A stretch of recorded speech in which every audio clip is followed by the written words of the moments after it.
partnerships like this, we aim to create innovative solutions to equip our students with the knowledge and tools they need to succeed on the NIL landscape. Today's summit is a prime example of the power of collaboration, and we are proud to be a part of this transformative journey, working alongside organizations like BE Collective. Remember that name, BE Collective. They're the organization that we partner with to deliver this programming and responsible for all the heavy lifts of what happened today. So make sure that you remember them and connect with them. You're going to hear a lot from them today. As well as the HU by PNC, our center. We are the Southeast Regional Center here at Clark Atlanta University for that initiative. So when y'all eating good later and all the swag and all the decorations, it was PNC that made sure to bring this programming here and supporting us not only with their time, but with their treasure. And we greatly appreciate that. So go ahead and clap it up for HU by PNC. A representative from each of those organizations are going to be bringing you greetings momentarily. So as I said before, and the dean is telling you as well, encourage you to actively engage in today's workshop and networking opportunities. This is a unique chance to connect with industry leaders, gain valuable knowledge, and shape your future in sports and entertainment. Thank you all for being here today. I'm sorry I cannot be with you, and I look forward to the conversations and connections that will unfold throughout the summit. Sincerely, Dean Udoka. Let's clap it up for our dean. So representing the PNC Center is Barunda Price. Ms. Price is a champion, and I tell you, this dream that we had and we discussed about this summit, our students know we've been wanting to do something like that. When you get to lock arms with someone that sees the vision and say, I'm going to get behind it, this day would not have been possible. So let's give Ms. Prince a round of applause and a huge thank you. And she's going to bring greetings on behalf of the center. Hug it out. Hug it out. Thank you, Dr. Henderson. Good morning to everybody. All right, come on. It is Friday. It is sunny outside. I got on my Eagles green. So, you know, we got to pump this up. Get this energy, because when you go to a game, right, I don't know about you, but I'm cheering. I'm going all in with my team and everything. I'm sometimes a little frustrated and mad at them, but really I'm into the game. So let me just ask you, just shout out your favorite team name. Just shout it out. I just want to hear a few things. Come on. All right now. Eagles in the house. Fly, fly, fly. Okay, Lakers. All right, all right, all right. I'm loving it. I'm loving it. See, you got some team energy. Well, I'll tell you, my favorite team is you. I'm going to be part of your team. You are my team. You are why we are here today, is because we team CAU all the way, every day. What we're doing today, and as Professor Henderson said, PNC Bank is the sponsor for this. They recognize the brilliance and the beauty and the contributions that you all will make and that you already have made, and they want to invest in that. So myself and Tamika, which I know she's probably behind the scenes somewhere, but we'll make sure you get to see her as well. We want to make sure that we do everything possible to help you grow and fly and thrive. Get the fly reference from my Eagles, okay. So as you go through today, make sure you definitely take every advantage of this. PNC has invested in this so that we can invest in you even more so. My role is really as Regional Director of what we call the PNC National Entrepreneurship Center of Innovation. What we do there is we support roughly 30 HBCUs in Georgia, Florida, Alabama, and U.S. Virgin Islands. Clearly, Clark Atlanta is our home base, and so we want to make sure that you are supported in the way that you need to be. I invite all of you to come to the School of Business on the second floor, 217, and I think Tamika's 231. Come stop by and see us. We want to get to know you. We want to get to understand what you need. We want to support that. We want to help you connect to people that will help you even more so. We want to give you information. We want to do everything we possibly can so that your dreams become reality, because that's what team does, right? We work together for collective good to win that gold medal, to win that championship, to win that game, that match, and that's what we're doing here today. So keep that energy level up. Keep it up. I'm going to ask you one more time. All right, let's see. Favorite sports? All right. Football, volleyball, basketball, track and field. I didn't hear anybody say hockey. Tennis. Okay. All right. Tennis is good. Golf. All right. I like it. I like it. So keep those dreams in mind. Keep those preferences in mind. Build on them. Reach out. Support each other, because this is the beginning of your journey. It's a long journey to get where you want to go. You're going to need a lot of people on your team. Start building your team right now. So with that, I'm going to now introduce Antoine from the BE Collective, who, without whom this would not have been possible. So thank you.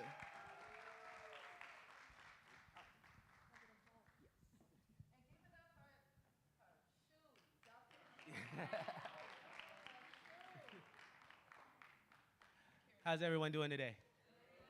Thank you all so much for coming. As our lovely ladies have said, my name is Antoine Burrell. I'm the founder of BE Collective Plus. We are an HBCU name, image, and likeness solutions provider. So what that means is I created our company to support all HBCUs in all things NIL, whether that's collectives, whether that's working with brands, whether that's helping athletic departments, helping students that want to get into the industry. I'm a 10-year vet of the sports industry. I was a sports management major in undergrad, like many in here. And so we created this event to educate you all, to give y'all the game, to give y'all an opportunity to see what it's like from the professionals who are in shoes that y'all are aspiring to be in. As everyone has mentioned, please, please, please take full advantage of all of our speakers that are here today. We have a lot of exciting opportunities. We'll be giving brand deals on the spot during some of our sessions, opportunities to create content, to learn how to create content, information that can be used across the board, whether you're an entrepreneur, aspiring entrepreneur, student athlete, or just looking to work within the sports industry. Also, we have our networking mixer at the end of today, where we'll have opportunities to network with sponsors and vendors who are here that are looking for interns, that are looking to hire some of you all. So as Dr. Henderson had mentioned, please put your best foot forward. And like I mentioned, just stay engaged with us throughout the day. We have a lot of great opportunities for you all. And thank you all so much. And without further ado, I'll pass it back to Dr. Henderson to kick us off with our keynote speech.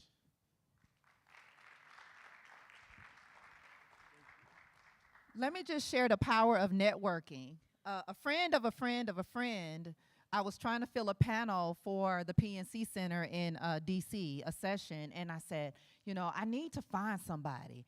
And Antoine and I met sight unseen, went to DC, we participated in a panel, and from there, we have this. And so you never know, you may not always be intending on meeting your future business partners.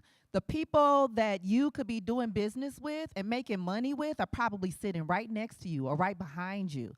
So I know that you typically come to these things and you eat lunch with your friends. I see Delta Sigma Pi got their purple shirts on. They're going to probably sit together. But I want to challenge you to sit next to somebody you've never seen before. Or maybe you saw them in class and never said hello. And they just, you know, when they're talking, y'all are on the same page and you agree with some of the comments they make in class, but you've never reached out and said hello.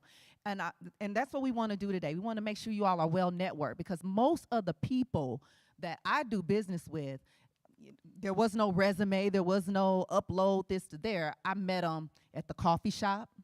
I met them from a friend of a friend and by word of mouth. So let's make sure we're expanding our network today, not just with all the fantastic people who have come to speak to you, but as well as the people that you see every day up and down the promenade.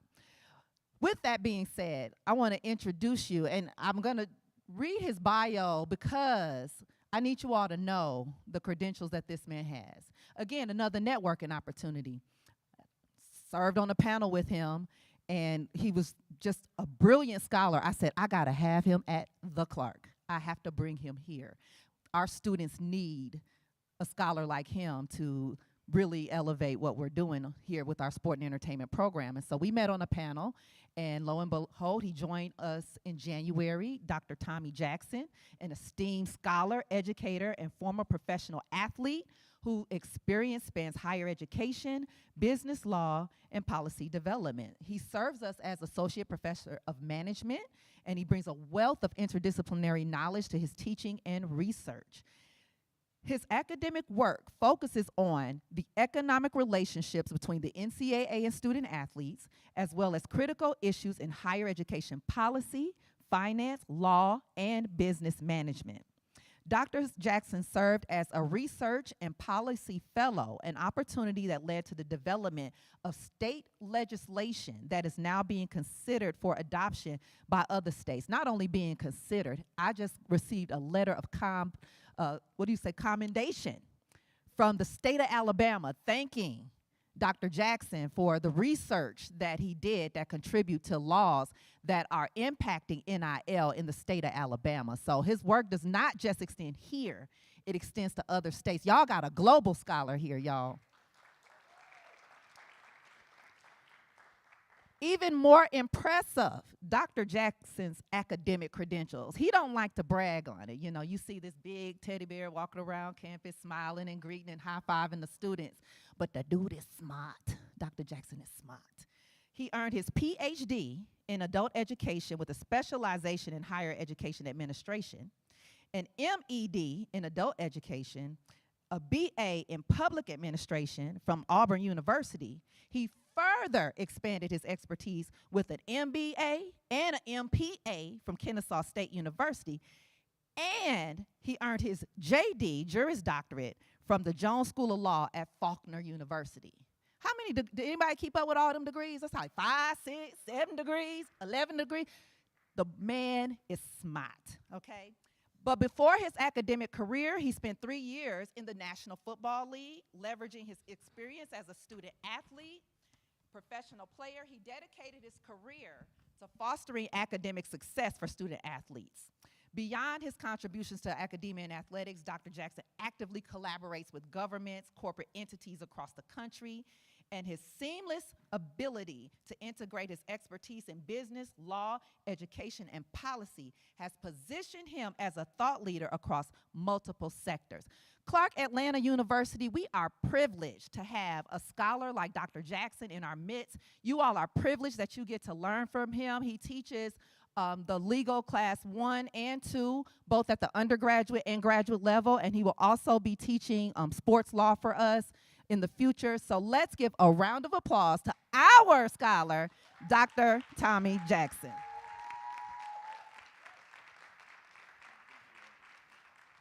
You can use the podium, you can do whatever you want to do. You are too kind. I appreciate it. I'm going to walk with the mic. How are y'all this morning? I love that. I love that. First of all, I don't know who she was reading about. That don't seem like me, but that's okay. No, I am thankful for the opportunity just to be here, just to work with you all, work with such an amazing institution like Clark Atlanta University. For me, this is a dream come true. I may have started at Auburn University and went on to other universities, but for me, it's always been a dream of mine to be amongst my people, my students. So I want to thank you all for just being so accepting of me.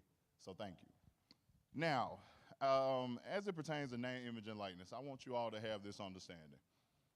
Most of the time, when there's a new market, a new opportunity, we're typically left out, all right? There's some way that we'll be legislated out. There's some way that we won't have an opportunity to grow. This isn't that time. As it sits, we sit here together. You have an opportunity, an amazing opportunity to grow business and grow business in a way that we've not had a chance before. What I mean by that is this. Our student athletes, in this sense, they are the business. It's your sports performance that is giving you an opportunity to have this platform. But how do we grow this platform? How do we grow this platform at an HBCU? How do we grow this platform in what we might seem as a grassroots movement? I think that's the way we do it. We don't run from it. We should take that grassroots approach. Here's how I mean. How many of you are student athletes that are in this room? Okay, that's a small number. Look at the people next to you. Are you all looking for opportunities in NIL? Right? At least you're here to grow, to learn, to know about it. When will we start to work together with those people who can help us build our brands in that way? Here's what I want to challenge everybody in the room to do. When will we work together to not only build each other's brand, let's just say we do a little sweat equity for one another. Let's say we got a friend that plays basketball or football. They'll probably have a hard time going out, capturing what they do on a daily basis, working with the people that they work with, showing their impact in the community. But if I have a friend that has the asset of time, that's an opportunity. Now, you might not have the money to pay that friend right now, but who says that you can't get together, put a contract together, and you all have a partnership? That's a different scenario. I went from being a person who can't connect to maybe a local brand that could give me an opportunity, maybe a larger brand. I need someone who can be a liaison for me. Find a friend, phone a friend, get somebody to work with you. I want us to start being innovative in our way of thinking about this particular market, right? Because here's why. There's a lot of people who are growing businesses, gaining funds, and we're left out. Let's not be those people anymore.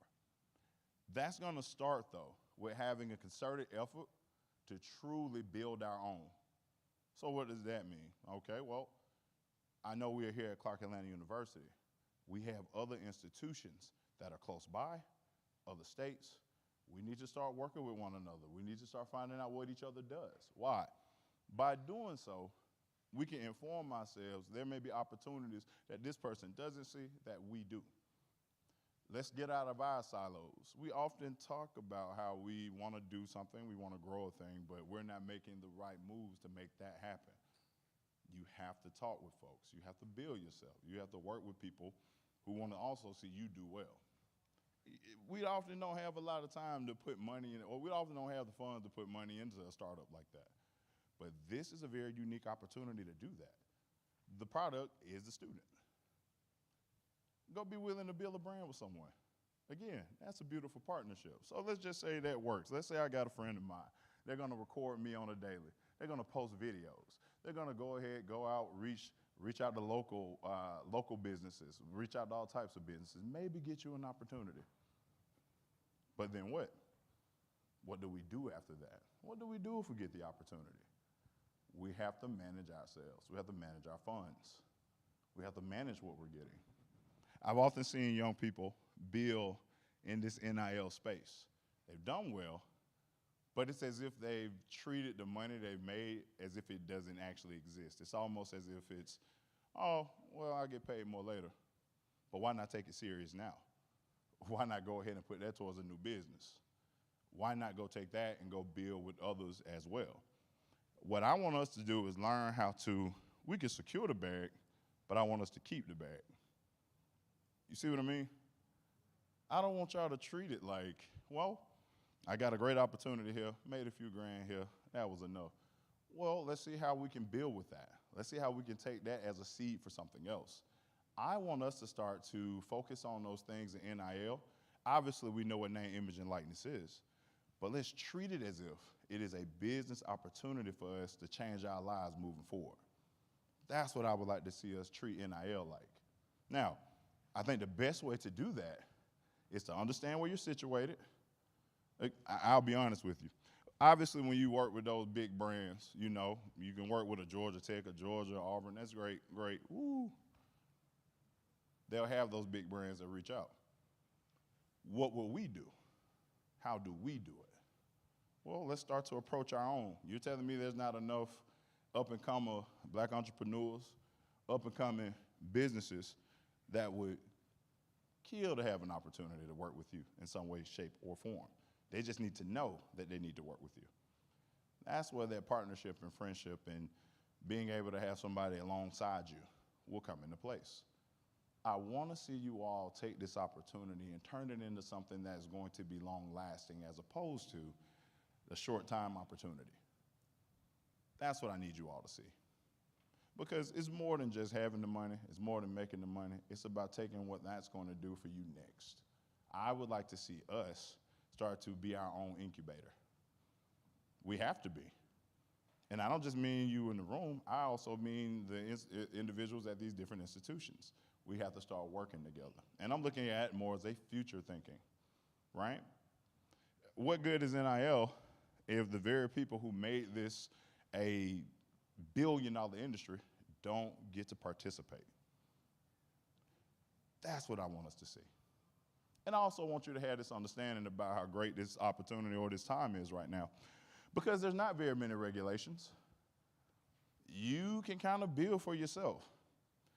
I can take this back to Prohibition.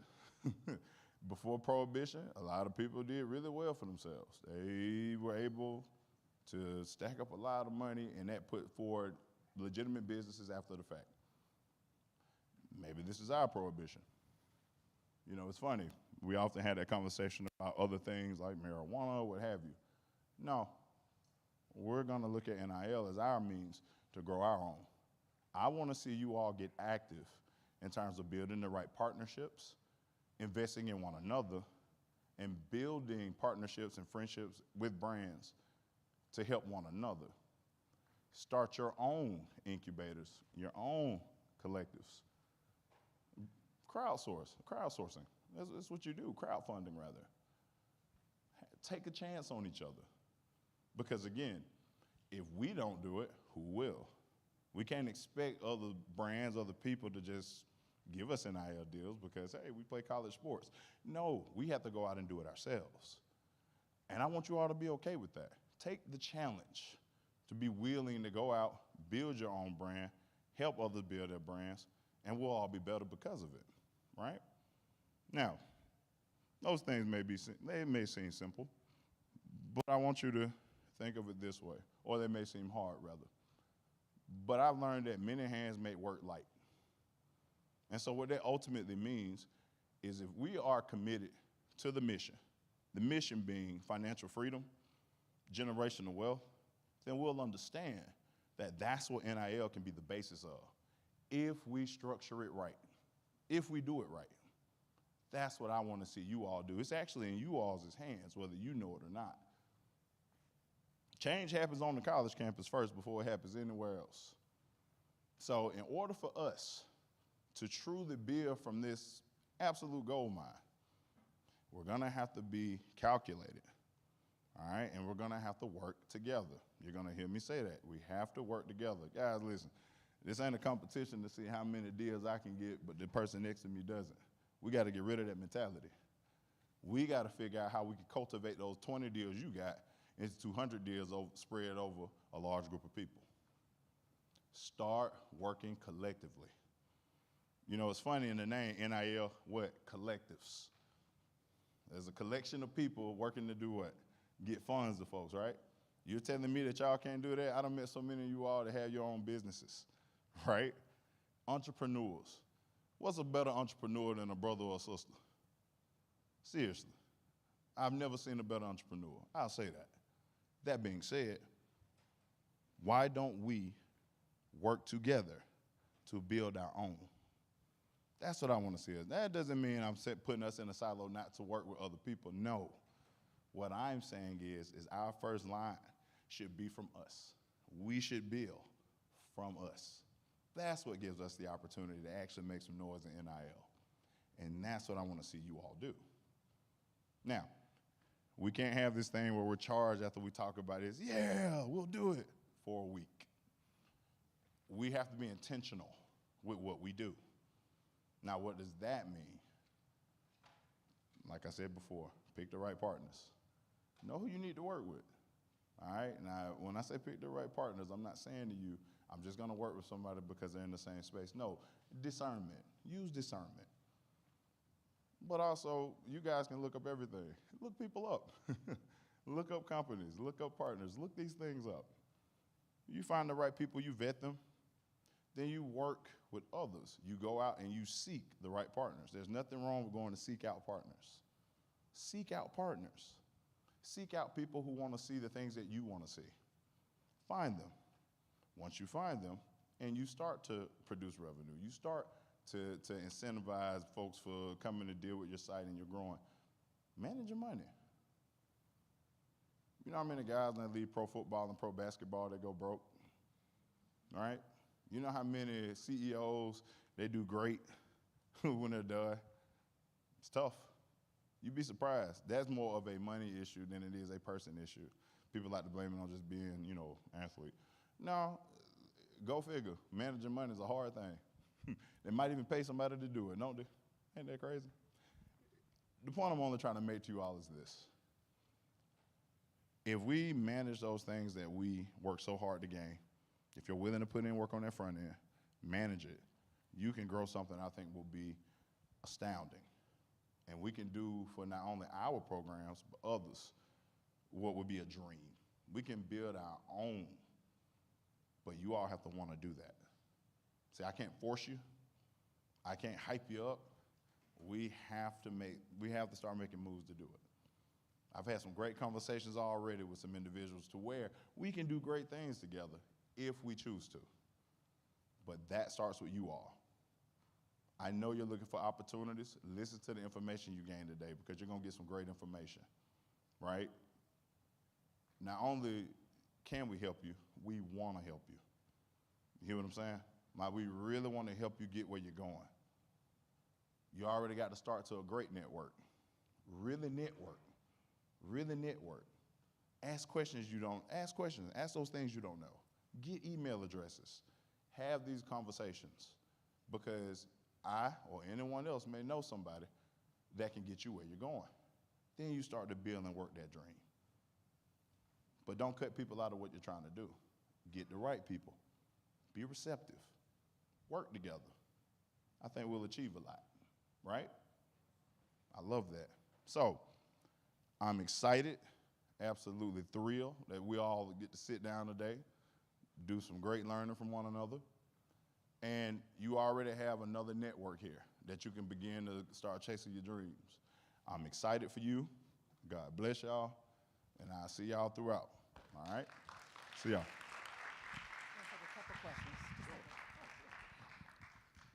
Thank you, Dr. Jackson. We have maybe about 3 minutes to do some Q&A. So if anybody want to take the opportunity, we have 2 mics here in the aisle to talk to Dr. Jackson.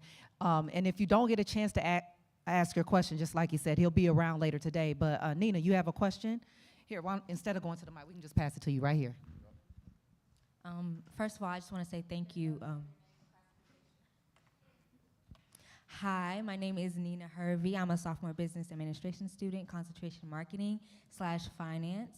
I just want to say thank you so much for coming here and speaking with us.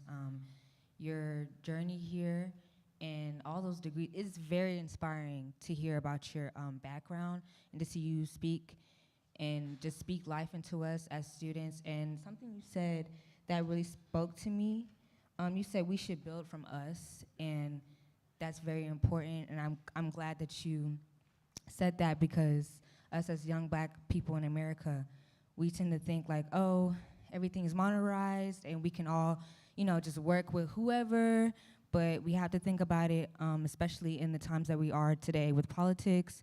They're not really on our side, and we have to be on our side first, and once we be on our side first, we're able to build from one another and build together and come together. And I really like the way you put that. So thank you very much.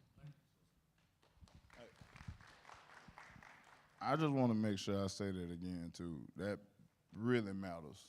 We have to stick together. We know where we are right now. Please pay attention to these political times. That does impact business.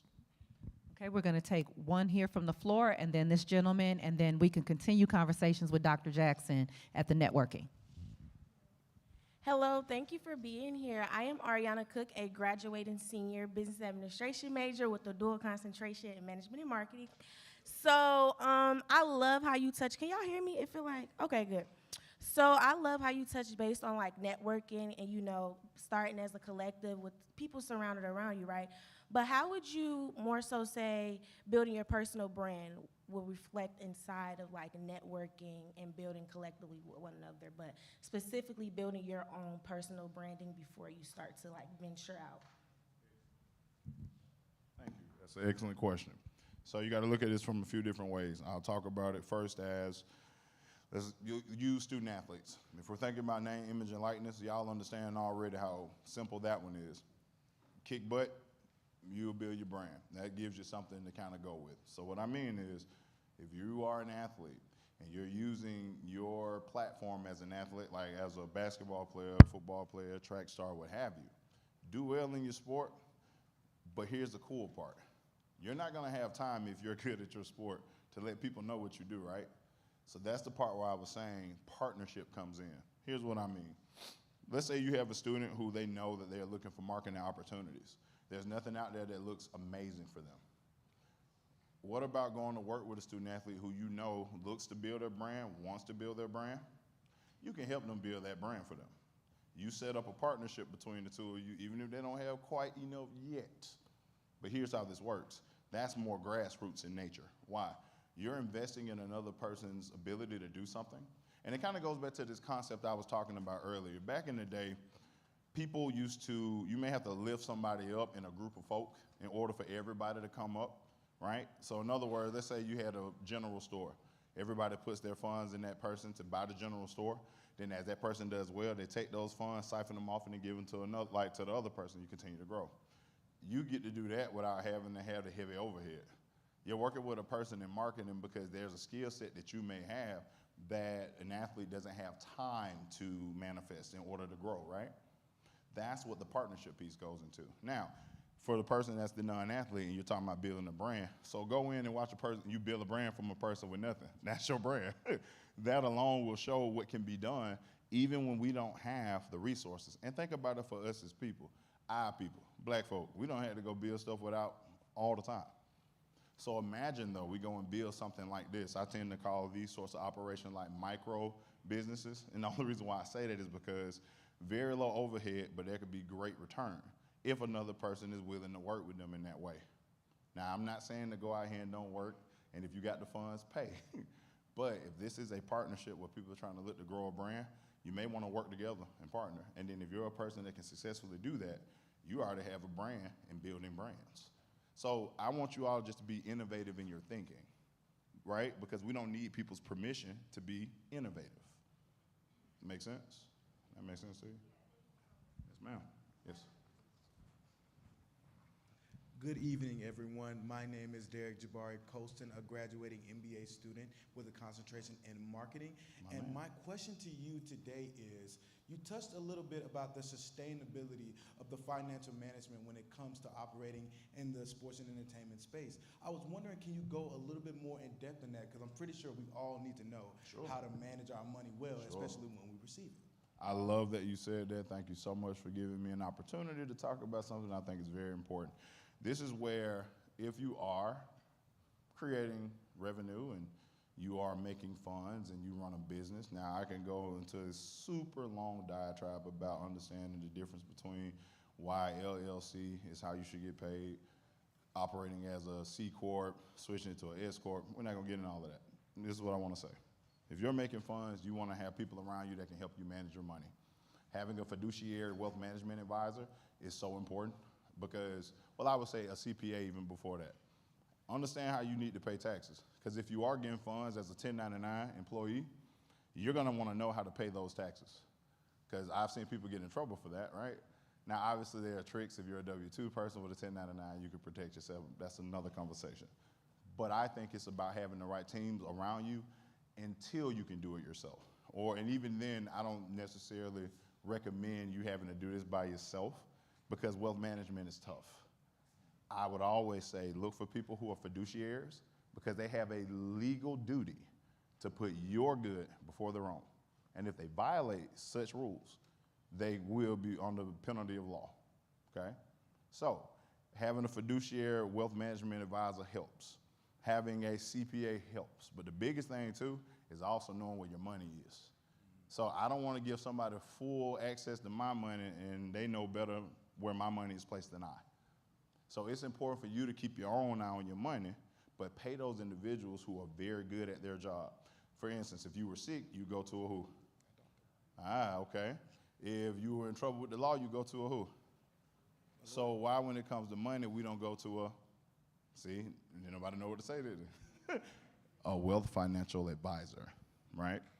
That's what we want to make sure we put our time, energy, and understanding into so they can help you maintain that. That make sense? Thank you. Thanks, sir. Thank you. Yes, sir. Yep. Thank you, Dr. Jackson, and thank you all for your great questions and comments.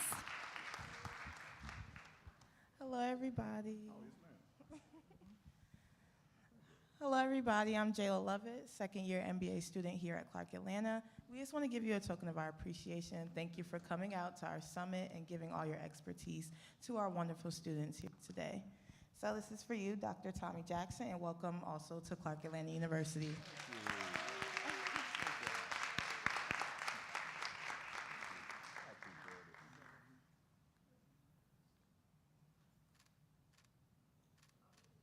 Oh, sorry about that. Sorry. Thank you.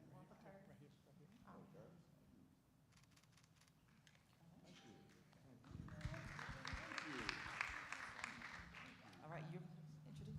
Okay, we're bringing Mr. Burrell back up for our next panel. While he's coming up and bringing some very, very familiar faces with him, I just want to remind everyone, if you're doing this for course credit or extra credit, you scan to come in, you have to scan back out. So don't forget that if you leave for the day that you go ahead and scan out, your professors will get the report so that you can be credited appropriately. Are we ready for our next segment? All right, let's go. Oh, there he is. Hey. Thank you so much. Hello, everyone. Did we all enjoy our last session? Awesome.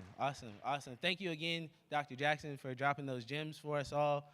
I would like to call to the stage our panelists for our next session of Understanding NIL. So these individuals all have an array of knowledge in the NIL space from different disciplines.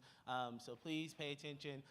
We will have a brief moment of Q&A at the end of this session, but as we stated before, please fully take advantage of the networking mixer at the end of today's sessions to speak with our panelists to get a more one-on-one insight and connect with them. So bringing to the stage, I'd like to bring Ivory Tab, Dr. Paula Jackson, Vaughn Moss, and Mr. Mark Smith.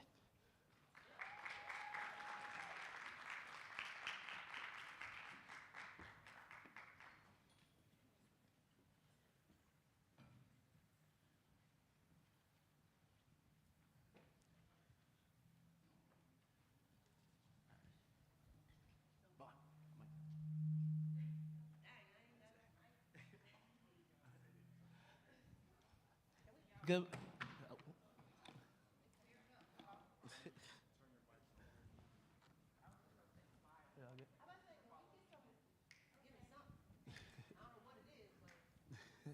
Well, I was about to have y'all introduce.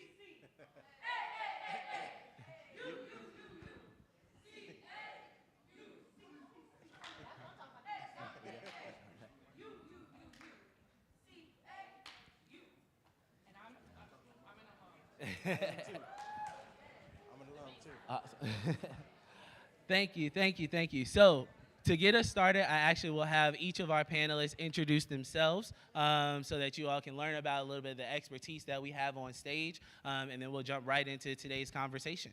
Ivory, you want to start? Hello, so my name is Ivory Tab, and I am a sports marketing agent by day, and I go around the country and I teach NIL at night. As the panel said, I went to Clark. I did not go to Clark. I actually went to LSU. So when you talk about money, we talk about money over here. So I hope you have questions, and I hope you raise your hand. And we like a little interactive here. It's just not us. It's us and you. We got it? Because I'm going to bring this energy, and I'm going to need y'all. You see what I'm doing with this. So I'm going to do this, and y'all going to do what? Thank you. Sitting next to Ivory is always fun. Good morning, everybody. My name is Vaughn Moss. I spent 15 years working in college athletics and marketing, branding, and digital media, and recently left to start my own marketing, branding, and digital media agency called Moss Brand Management. I'm from Richmond, Virginia. I'm also Richmond, Virginia in here? Richmond? Oh, yeah. And then I'm also an HBCU grad. I went to the Hampton University, and I went to grad school at Georgetown. But my background is in marketing, and from the NIL standpoint, I actually worked day to day on campuses with student athletes about how to help them with NIL. So excited to talk to you guys about it today.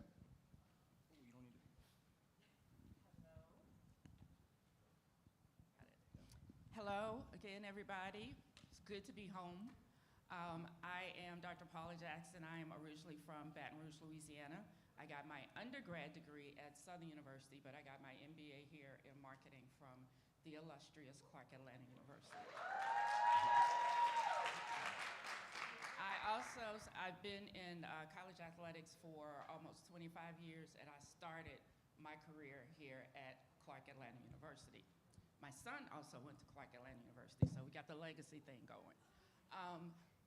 Super excited to be back here this morning, but just to give you a little more about my background, as I said, I've been in athletics for almost 25 years now. I have worked at several institutions, HBCUs and PWIs, including Hampton. I was the Deputy Director of Athletics and Chief of Staff at Hampton and recently left Norfolk State University. So now, stepping into my new role as President of Sports in Focus, a company I've had since 2000, but now in a full-time role. Sports in Focus and Crew of Sports, obviously, is based in Louisiana. I'm also the founder of the Minority Trailblazers in Sports Conference, which I am inviting all of you to. We got special rates for this weekend only. And that conference was developed specifically to help students get into the industry. Dr. Henderson has been a part of that several times. So yeah, that's me. Mark Smith, HBCU Icon Exchange, started the first ever HBCU NIL collective for HBCU student athletes. Just saw a need 3 years ago, sitting in my basement, was wondering where our representation was at. So just took action and made it happen. I'm a graduate of Grambling State University, undergrad, and a graduate master's degree here at Clark Atlanta University.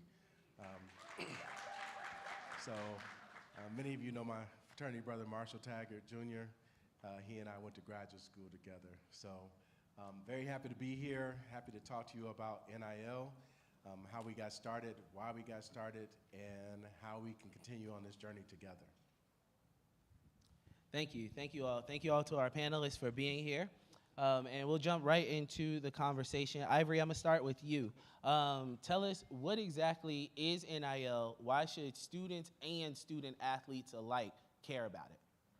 So for me, and actually, someone out here, what is NIL? Because what I know, what we know what NIL is, and what you guys think NIL is two totally different things. Anybody? If you're a student athlete, stand up.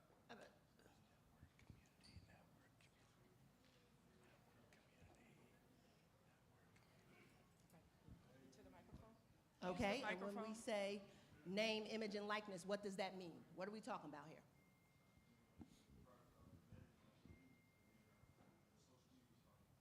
Okay, so when we say social media, that is a piece. That's how you get paid. So when we say name, image, and likeness, you're getting paid for your name, you're getting paid for your image, and your likeness. So let's say there's somebody on the basketball team who is 6'6", he's tall, he has dreadlocks, and someone puts him in a black uniform and they say, hey, he went to Clark, and it's a character of a guy who's tall, 6'6". We all would know who that was, and that's his image. That's his likeness. If you see someone, they make a GIF, that's of them. That's an image or the likeness. If you see one and they get somebody and they get turned into a meme, that's their image and their likeness. So now what you want to be able to do, and what the NCAA has allowed us to do, is for you to get paid off of that. So that's name, image, and likeness. Awesome. Thank you. Thank you. Now, Vaughn, I'm going to kick it over to you. If I'm a student athlete wondering how can I seize these opportunities, what would you recommend? I mean, since there's only a couple student athletes in here, I'll talk from a big picture perspective. Being able to take advantage of NIL is really rooted in 4 market value factors. So what value do you present to a company that wants to do business with you? Like, why do they care about you enough to want to pay you to promote their business, right? So the first factor is the location you're in, but also the location from where you're from. Because we talked a little bit about it, social media is part of that. So a business wants to do business with you if you're in a location that they're doing business in. So the place where you're at, where you go to school, or where you're from back home. The second factor is the sport that you play. There's gonna be an audience of people that care about you because you play basketball. There's gonna be an audience of people that care about you because you're a lacrosse player. Those audiences are different. So if a company is trying to do business with people that are in one of those audiences, it makes sense for them to do business with you if you connect with one of those audiences. The third factor is the school you go to and the conference that school is in. So again, it has to do with the location of where you are and where you're going to travel to play other games, so people have that visibility of where you're playing your games, but also where you're playing your away games. But then also, obviously, there's a community, an audience of people who care about you because you go to that school. But then the fourth factor is the most important factor, and we talked about it a little bit, is social media. So that's the most important factor because you can proactively impact that factor by how often you post, how active you are on social media. Do you have a plan to capitalize on using social media to communicate those other factors, to communicate something about you that tells your story, that makes it interesting to people and makes it interesting to brands who want to do deals with you, to connect with those people? So that's where it starts, is understanding those factors and understanding how you use social media to tell your story that communicates that in a way that brings value to companies. That's how you take advantage of NIL if you're a student athlete. But if you're not a student athlete and you want to get in the sports business, that same mindset you have to understand that concept so you can help student athletes or be involved from a brand standpoint to know what you're looking for so you can participate in NIL from a sports business standpoint in general. Awesome. Thank you. Thank you for that. Now, Dr. Jackson, from the administrator perspective, how can our athletic departments and our universities support our students who are looking to pursue NIL, don't know where to go, don't know where to start? If I want to go within my athletic department, where would I go to learn? From an administrative standpoint, the first thing is mindset. Because when I talk to a lot of fellow administrators, especially at HBCUs, the first thing they say is, well, we don't have that kind of money. They don't have to have that kind of money. They need to have a thought process, first and foremost, to be able to say, we're going to put these programs in place to be able to help our student athletes, such as this. Providing resources is key. And a lot of it is just a knowledge base, connecting with companies like BE Collective, connecting with companies like yours that can help and provide the resources. Making sure, first and foremost, from a compliance standpoint, that was something that I've overseen probably since the beginning of compliance, it feels like. And I tell people to take advantage of this right now because it's still very fluid. Every time I say it's like changing a tire on a moving car. Every time we think we have a good grasp on what's going on, they change it. That's an advantage for us because the rules are quote unquote not set in place yet, so we can still kind of maneuver to make it work for us. Full transparency, when this first came out, I was not a fan because I thought that it was going to make the divide bigger between the haves and the have-nots. But I changed my mindset, and what we have to understand is that if you put in the work, you can take advantage of it. I think it was 2 years ago, the king of NIL came from Norfolk State University. He had more deals than anybody in the country. Now, it wasn't the multi-million-dollar deals that you hear about, like when, I think it was Utah football team, each one of them got an F-150 truck. It wasn't that type of deal, but he was killing it because he had more deals than anybody else. You all have to take advantage of this opportunity. Go to your administrators, ask them the questions, push them to get involved if they're not already. It's starting to open up a lot more now. I'm starting to see more people really be proactive about providing the resources, but a lot of it is having the conversations and bringing in people like us to have the discussions, not only with them, but with other people across campus, your industry, university partners across campus. But make sure that once the resources are provided to you, that you are taking advantage of it. I'm so happy to see so many of you in the room today. That means that this is going to move forward for us, specifically at HBCUs, because you all are going to be the driving force. I wish there were more student athletes here.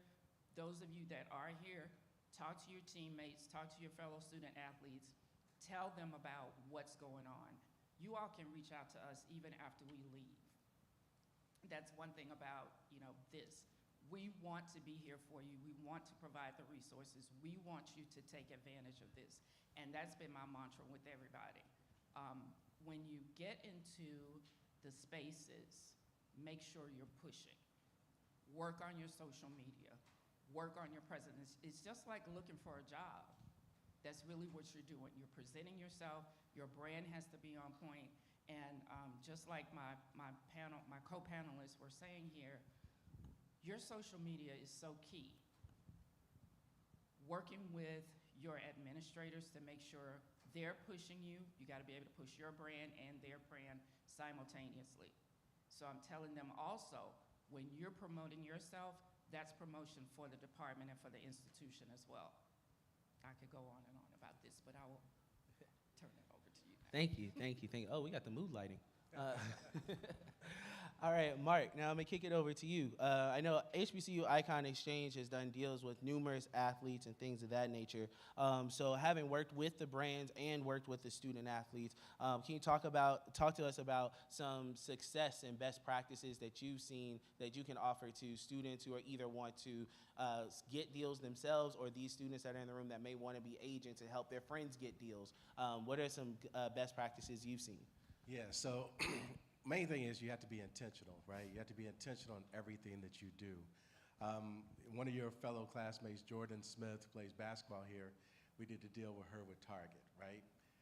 Jordan went through the process of having a good social media following, but not only that, she was attentive, right? She was on point, she was on time, she followed the directions, she made sure that she did everything that was required of her. Basically what you have to do is you have to be involved, right? You have to be ready to step up and take a chance, okay? You saw on the inside of my jacket right here, it says manifest everything. I truly believe in that, right? If you don't believe it and put it out there, it will not happen, okay? So when we started the HBCU Icon Exchange, it was about going out saying who is out there supporting the HBCU student athletes and making sure that they have an opportunity. Making sure that these brands understand that we drive the culture, right? Nothing starts unless it starts on the HBCU campus. We all believe that, right? And even when I was back in the day, I mean, what we wear, what we eat, what we drive, all those things come from us.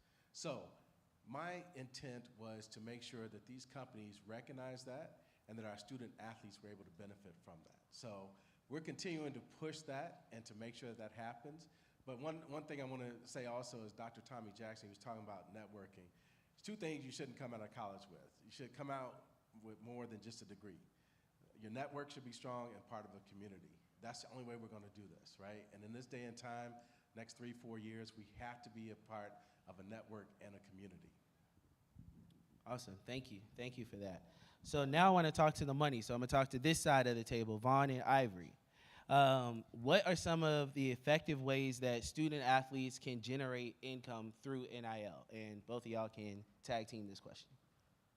So based on helping put this together, how many students in here are MBAers? Everybody in their MBA program yet?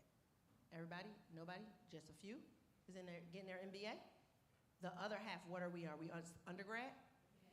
So something that Dr. Jackson stated that is crucial to this, and me and Vaughn talk about this a lot, is who is your me? Who is your team?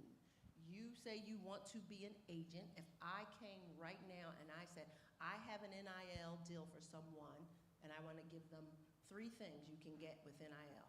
You're getting money, you're getting goods, or you're getting services. Meaning, I'm going to pay you to do something, I'm going to give you goods, i.e. Nike sneakers, I'm clothing, that's the goods or services, I'm going to give you something in exchange for you doing your NIL. My question is always, who has clients right now? If I said I want to talk to the quarterback and I need to see him by 11:30, who in here can bring that man to me? Only 2 people? 3 people? 4? Do you see what that's the question, and that's how NIL and money works. Who has clients, who has accessibility, and who can give me what I need, not yesterday, now. And so if you want to work in sports, that is the basis of how it works, what's the transaction. The question is, what value do you bring today? Like I said, I went to LSU, so when I graduated, I had 5 guys that was like, let's go. We went to the Cowboys. There were already 4 people on the team, and I had someone on the Mavericks. So at this point, the network that he's talking about, that's how you build your name, that's how you build your value, that's how you build your brand, and you help someone build their brand. And then companies are saying, hey, I know somebody on campus that I can give the money to, because what they want is to know the athlete's not gonna do it themselves. Let's be real honest about this, especially if they're trying to get to where they're trying to get to. So you need to be the person that's making sure everything is on the up and up, because that's building your resume, and now that's building his. I'll follow that up in terms of, like, if you're a student athlete, briefly, there are some simple ways to do it, right? Like we said, the market value side of it, like the social media is huge. You gotta be active, but not being overwhelmed with what that means, right? Like no one's expecting you to be posting videos like Kim Kardashian or doing a bunch of TikTok dances, unless that's what you like to do. But how many times a week are you saying that they need to post? You need to post at least 1 to 3 times a week on your feed. No story, no Finsta, no Snapchat. Like, people need to be able to go to your Instagram specifically, just using that as an example, and be able to get a snapshot of who you are and what you care about. And so being intentional about that is the first thing, to build your digital resume for your personal brand, to be available for people to be able to see who you are if they want to do deals with you. But like in terms of the actual process, you can go out and get it, right? Like you can hop in DMs professionally to follow brands or reach out to people that work at companies that you want to work with to be able to say, hey, I use your product, right? Like if you use products, that's the first place to go.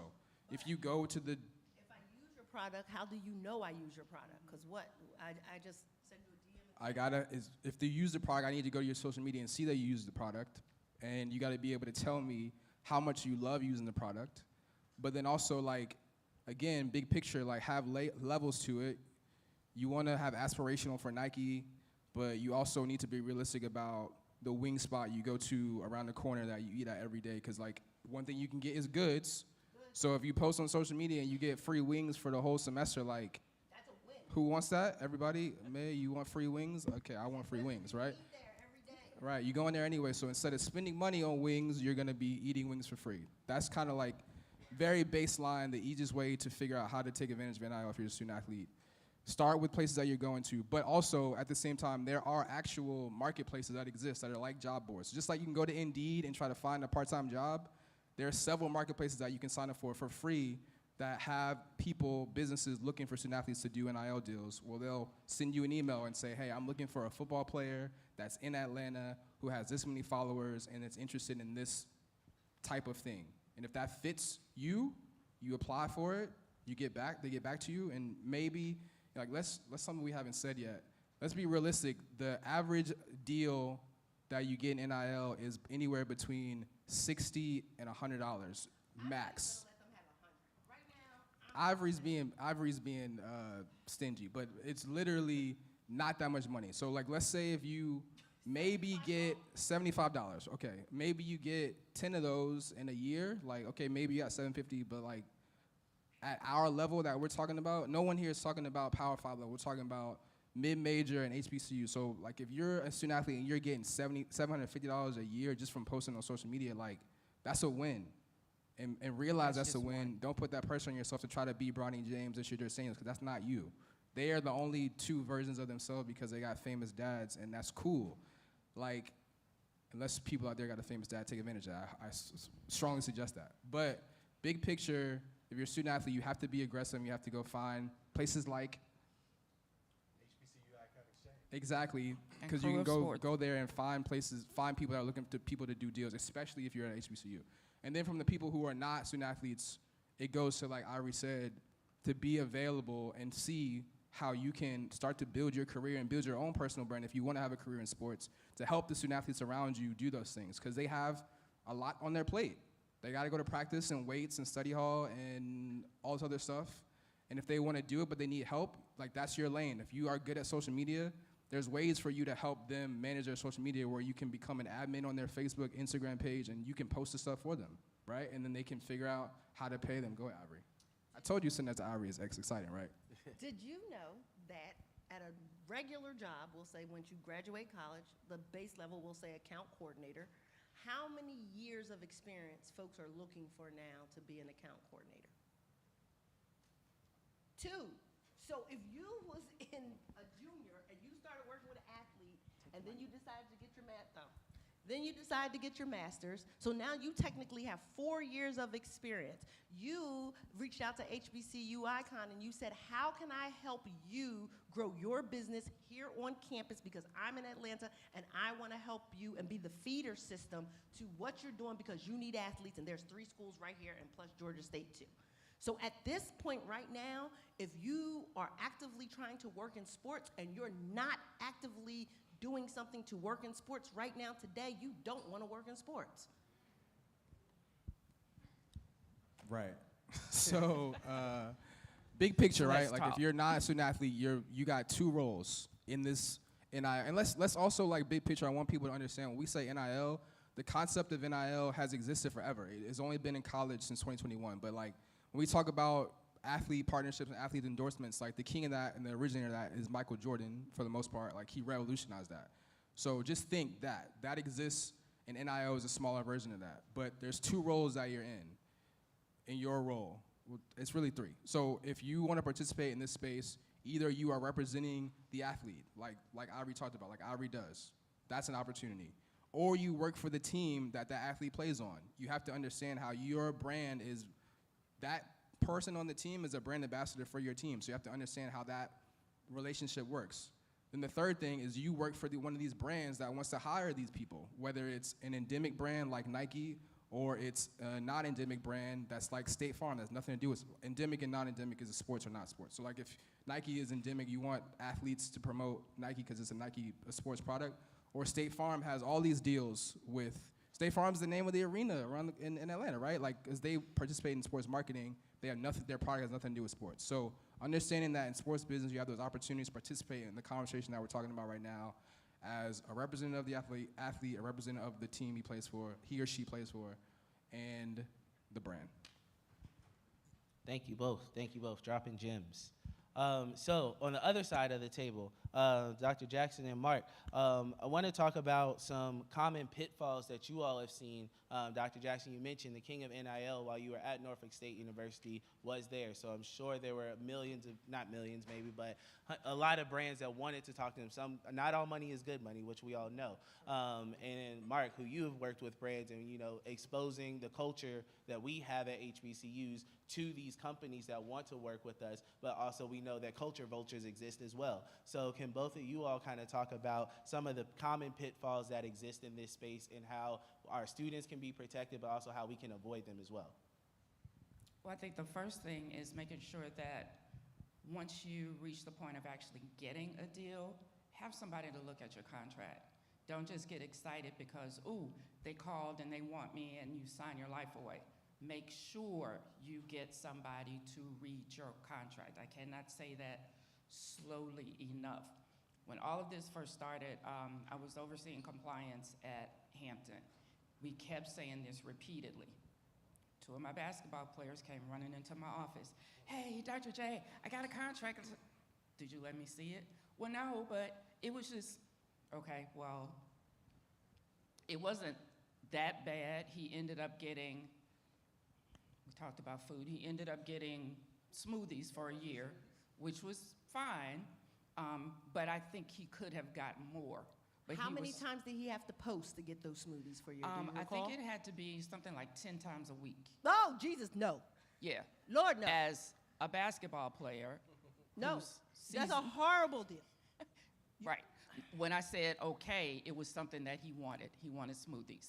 But this is my point. Have somebody to read over that before. The next person came in, who was one of his teammates. I said, okay, what did you get? He was like, I got shirts and underwear, socks and underwear. That is something that all of us need. But again, I said, what do you have to do? So I can't remember how many times he had to post or whatever, or tell people, because I mean, can't really post your underwear. But this is my point. Make sure you have somebody to look at this. Don't just get excited because somebody reached out to you. And those are the major pitfalls. Or you end up getting with a larger company that has 15 attorneys. You sign your life away for whatever you're getting at this point. If you happen to be, I'm talking to student athletes right now, if you happen to be blessed to go to the next level, they may be getting part of what you're getting at the next level as well. And you've signed, you can't get out of the contract. I can't remember who it was, but this was a couple of years ago, that happened to somebody. Make sure you have people surrounding you that you can trust. Go back to your administrators. I just can't stress that enough. But I want to go back to one thing that you guys were talking about. The things that you're posting on your social media, I give this as an example. There was a young lady who ran track. She used pickles and pickle juice as part of her recovery. She had been doing this her whole life. And she started talking about it on social media. She had been talking about it basically her whole life. She started being intentional about, I'm eating pickles after this. This is when I do it, how I do it, how much juice I drink. She got 3 deals from 3 different pickle companies from doing something that she was doing already, but just being more intentional about how she presented that information. So I just wanted to throw that out too. And I'll kick it to you, my gremlin brother. So it's very important what she said. So the first thing is, of course, what we try and do is we establish a relationship with the compliance office, right? There are certain rules that you have to follow. I want to make sure that, one, all of our student athletes don't have to worry about any violations that occur, okay? So first of all is establishing that relationship. We've done a number of deals with like Gorin Brothers, the hat company, things like that, where, you know, our student athletes, they did the post, they, you know, they generated sales for the business, of course, and then they received things in turn, including funds as well. I've done a deal for my own son. He goes to Xavier in New Orleans. He plays baseball there. Did a very large deal for him. But I'm saying that to say we made sure that we followed the rules. He's at a small school. I mean, Xavier has a couple thousand students. But it can happen anywhere. Yeah, it's an NAIA school. It can happen anywhere. You just have to keep pushing, and you have to go talk to your administration. And NIL kind of, in my opinion, became the boogeyman word for HBCUs. I don't know why, because everybody else is doing it. I mean, LSU does it on a huge level. I mean, not too much. I mean, they're doing it. And but are we not effectively and efficiently doing it at this level, and what we're doing can be trickled down and done right here at this Correct. level? That's the difference. Yes, Exactly. I agree. So what I'm saying is continue to, you know, challenge your administration, because I see what's going to happen. Eventually, you're going to go to these schools, and our students want to be at HBCUs. That's why they go there. They want to be there. They shouldn't have to go to another school just to be able to afford to pay their rent or their cell phone bill and things like that. They should be able to do it where they are. So that's the reason why I want these students to be able to stay at HBCUs. I want us to win with NIL. I want us to dominate in this space and make sure that we continue to hold these brands accountable for the things that we do each and every day. Let me tell you why you don't. If I was a student and I was on campus and I was either doing either side of the fence, the very first place I would go on campus if I wanted to do NIL would be to the Office of Alumni Services. Let me see who here, who has graduated here, let me see where they work, who they're associated with, who they're affiliated with, and where I can get money from. The biggest things that HBCUs don't do and don't use to their advantage is their resources that are right here on campus. And if we look at, let's say, a school that had a law school, like you, Dr. Jackson, were saying, 10,000 people need to practice, 10,000 people need to read contracts. You should be able to go over there, show them your contract, and someone should be able to read it so you don't get caught up. Now, once we have, because I say all the time, there are certain, especially since we're right next door to Morehouse, the way Morehouse talks about how we are Morehouse men and we have this and we have that, they should have the biggest NIL collective of all HBCUs because that's what y'all stand on. But you don't. And why? Same thing, like here in Clark, there are businesses here. Atlanta is booming. There are alumni here that work at those businesses that own things. So if you are a student and you're trying to work in business, I would create a catalog. I would do the work for somebody. And then you got to come see me to come see you, because now we got a whole But see, that's different. No, that makes sense. I mean, the ecosystem's already there and built. We just had to tap into it.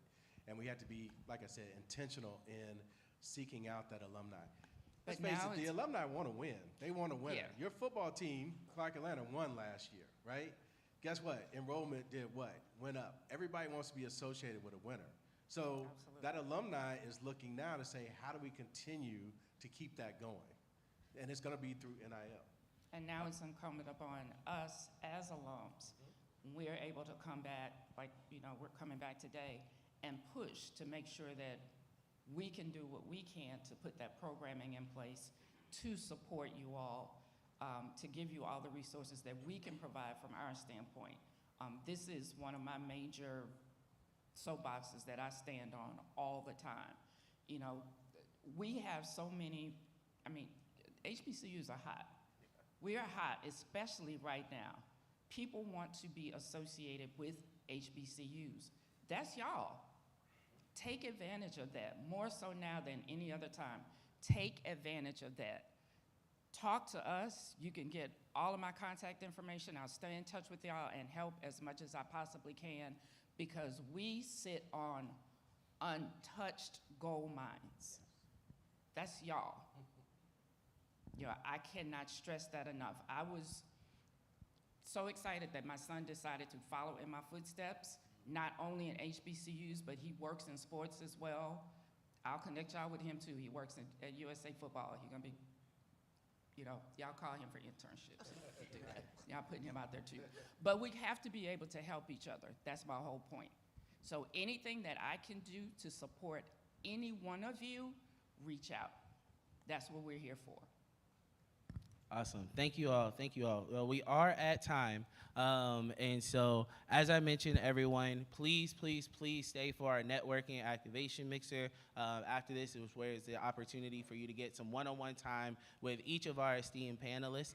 Panelists, I want to thank you all for dropping these gems and the knowledge on our students here. I hope you all have all learned and had a takeaway. Do we have our students?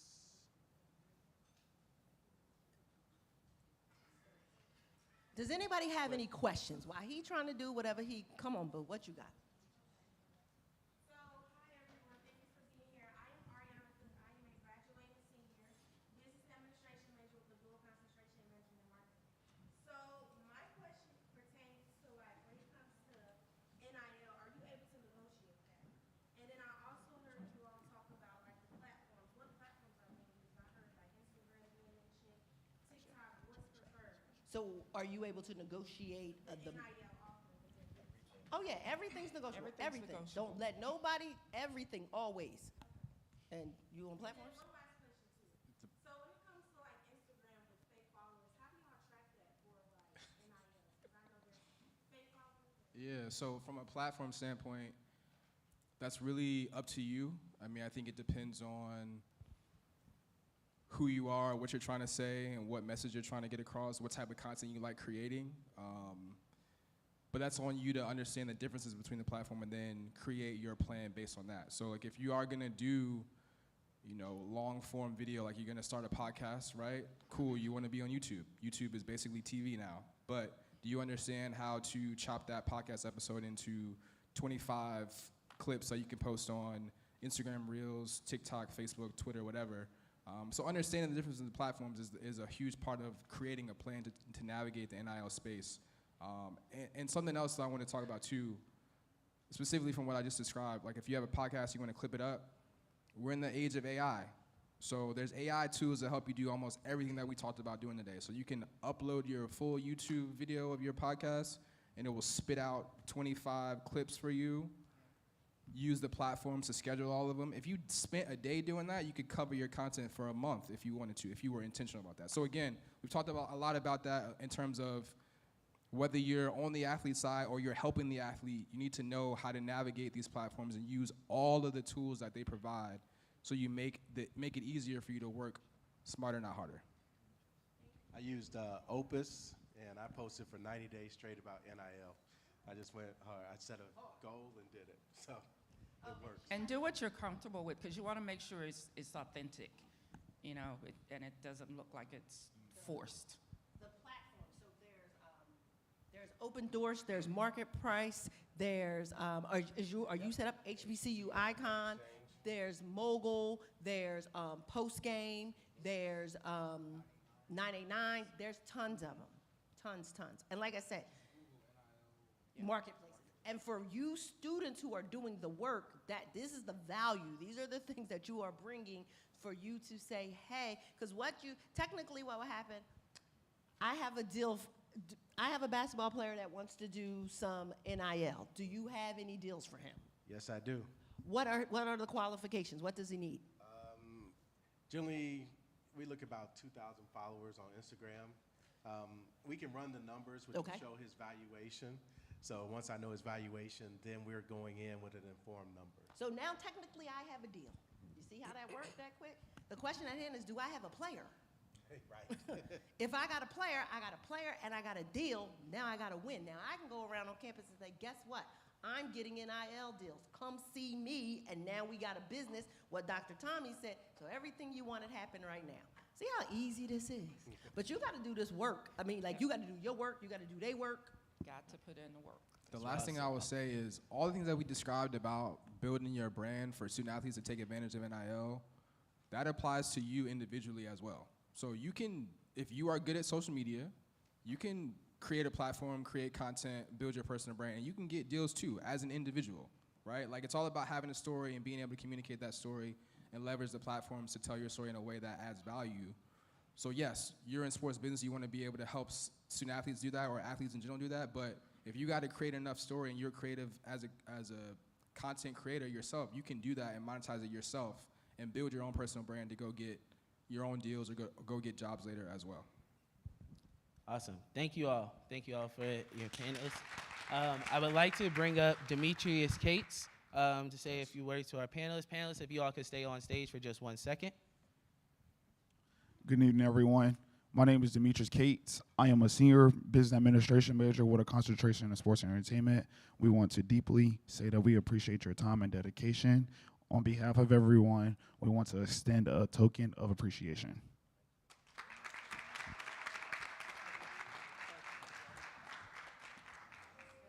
And then panelists, real quick, we're going to get a photo op right here.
While we're resetting, can y'all hear me? Here we go. While we're resetting for the next panel, again, I wanna give another networking nugget. Ivory Tab. Yes, Ivory Tab. Again, you never know when you're going to meet people, when you cross paths with people that you ultimately can do business with. This is another prime example of that. We were connected to do some work with in the NIL space. She came highly recommended by one of your peers, a student. She came, Bertha, y'all know Bertha. She met Ivory Tab at a panel, and she came running back to me and said, you need to meet Miss Tab. And so Miss Tab and I met, And we've been doing a lot of collaborative, been locked in ever since.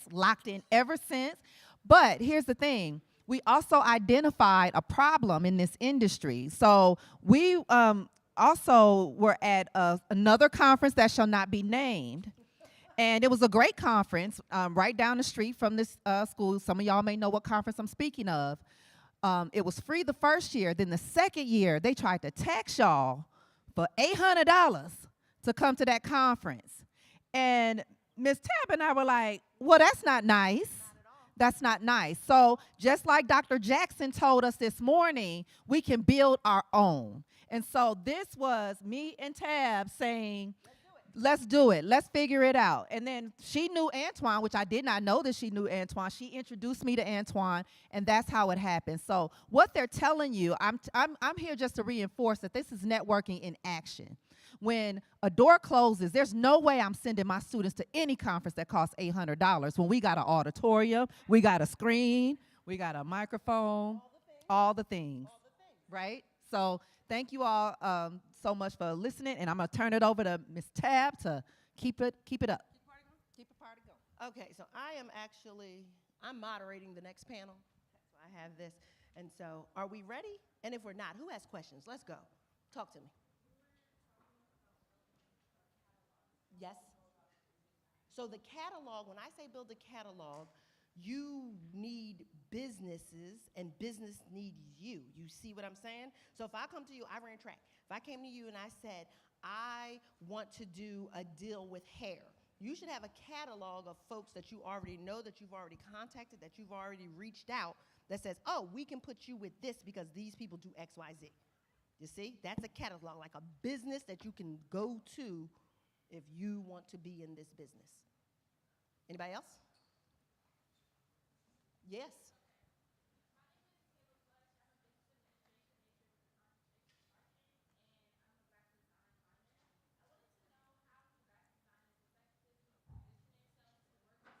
You the key. You the plug, boo. Because if I'm doing social media and I'm doing deals on social media, I want my graphics to be nice. I want my content to be nice. If you already do that, then when I come to you and they say in this contract, like, remember that little thing she was talking about with the 10 posts a week? Oh, no, that's way too much. A smoothie costs what, $5? So if he getting one smoothie and he got to post 10 times a week, you do the math. The math is not mathing. So if we said a post was let's say I said it costs $100 for a post. If a smoothie costs $8, how many smoothies should he be getting per post? Work with me. Come on. If a post, you get $100 per post. You got me?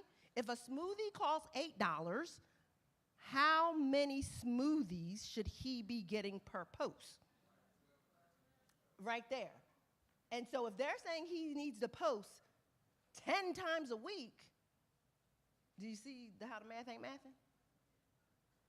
But you do graphic design, so because you do graphic design, that works. So now you can do the post, you can put the designs up, all the things. And this is going to be great because I'm going to segue straight into building a team. The things that I am telling you guys what you need to do and how it needs to work, that's putting together a team. And right here, hi, Ryan. How you doing? I'm fantastic. How are you? Good. Yeah, it's just a little press. Give the people something. Tell them what you do and who you are and all the good stuff. Is it on? Switch. There we go.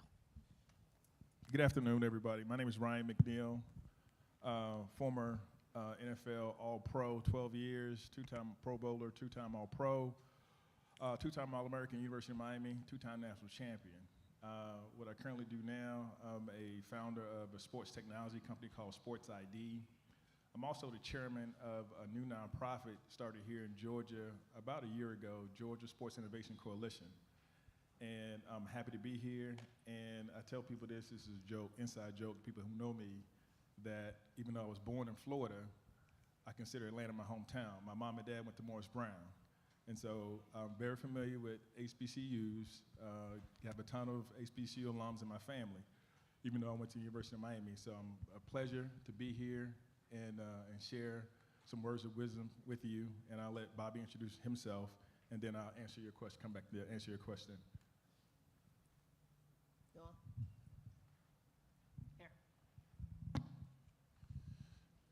I'm Bobby Height, Vice President of Talent Representation at Career Sports and Entertainment here in Atlanta. Career Sports and Entertainment is a full-service sports and entertainment agency. We do everything from representing talent in the spaces of coaching, front office executives, NIL, broadcasting, and it's actually spanning to media personalities now, because broadcasting is not just traditional holding a mic in front of a camera nowadays. So we represent influencers, people behind the camera, digital writers, things of that nature. I originally went to Morehouse. I played football at Morehouse. I'm from Charlotte, North Carolina. Similar to Ryan, I've spent most of my life here in Atlanta, so I kind of consider Atlanta my home. And all of my family went to HBCU, so something like this is important to me, and I appreciate being here, but more importantly, I appreciate everybody in this room for coming, because that's one thing that I think that whether if you're a college student or you're professionals like us, you always need to find ways to continue to invest in yourself. And these are ways to invest in yourself in regards to learning from people, hearing from people, but also networking. And when I say networking, don't just think networking with the individuals who you hear from. Also network with the individuals in this room. And what I mean by that, and Ryan and I was actually talking about this backstage, a lot of people who I do business with are people who I went to school with, where the field was at Morehouse, or people who I knew at Spelman and at Clark and at Morris Brown. So just keep that mindset in regards to the industry is a large industry, but it's a small industry as well. So there's a high potential that, you know, a lot of you guys might be working together or helping each other out 10, 15 years from now. So I'm gonna go back to Ivory's question. How do you start looking at it as a business? So the best way I can break it down is you gotta be a really good scout, right? So how many of us growing up knew who the fastest person in the neighborhood was? Raise your hand. All right. How many of us knew who the best dancer was in the crew? How many know who was the best singer in the crew, right? So that's scouting. The same thing you have to do when you grew up, somebody can point to who's the best dancer, who's the fastest, who's the best singer. You got to do the same thing in business, right? You got to scout. You got to know who's talented and who's not. You got to know about the role you want them to play. So when you assemble a team, that's what general managers do, right? There's a tremendous amount of data, analytics, and scouting when it comes to scouting, right? And those of you who are in college now, who aspire to go to the next level in some form or fashion, whether it's college, whether it's pro, and you happen to be getting started, a lot of times you start in scouting, right? And so you have two types of philosophies in scouting. You have the analytics part of scouting, and then you have your eye test and your gut part of scouting. And what's happening now is the convergence of the two, right? The data and analytics validates the eye test, validates the gut, right? And so you have to be able to assemble your team according to your role and their expertise. And what I mean by this is, y'all have heard of obviously the term catfishing. There's a lot of catfishing going on in sports, right? When you're an athlete, it's so competitive, I may fudge a little bit, right? I may be 6'3", but on my profile, I say 6'6". I may be 280 pounds. On my profile, I say 340. And so you got to be really, really careful. That's a bit more than a smudge, sir. But what happens, you can get away with it because the recruiters only see you on film. But when they invite you to the camp, that's when they see you in person, and that's when things go sideways. And so building your team, you have to be certain of what roles you want to fill. You got to research the expertise, and then you got to fill them out and make sure they can fit within your team and the culture you're trying to establish. You all are young. You got plenty of time, but it's never too early to start. So wait, my question, and then we'll go to Bobby for 12. What'd you say? 12 years ago when you was doing this. No, it was many moons ago. Many moons ago. Okay, so when you were doing this, who was the first person you put on? Not knowing what you know now, back then. Right. Who was the first person you put on your team when you knew you were going to go to the league, or you thought you were going That is an excellent question. And the first person outside of my family, my mom and dad, was my attorney. That was the number one pick for me. The reason being, your attorney affects everything else. That's probably typically the first domino to fall. And I had an attorney to negotiate with my agent. I had an attorney to negotiate with my financial advisor. Had an attorney to negotiate with my marketing person. And so he was the first person that was hired to start my team. Okay. Bobby, right now, in this last 2 to 5 year space, who are you picking first? Who would you tell your son, this is what we need right now first? That's a great question, and I think it first and foremost it depends on where that player is in the stage of their career, particularly because of NIL. In certain states, you can do it as soon as high school. And others, you can obviously do it in college and so forth and so on. The problem is, and kind of piggyback on what Ryan talks about, is I'm a big proponent on expertise matters. A lot of the players that I come across, they will have, relatives or this, that, and the other trying to do deals or trying to serve in various roles as a financial advisor, as an agent, and this, that, and the other. I understand it because that's a person that you're comfortable with, but you need an expert.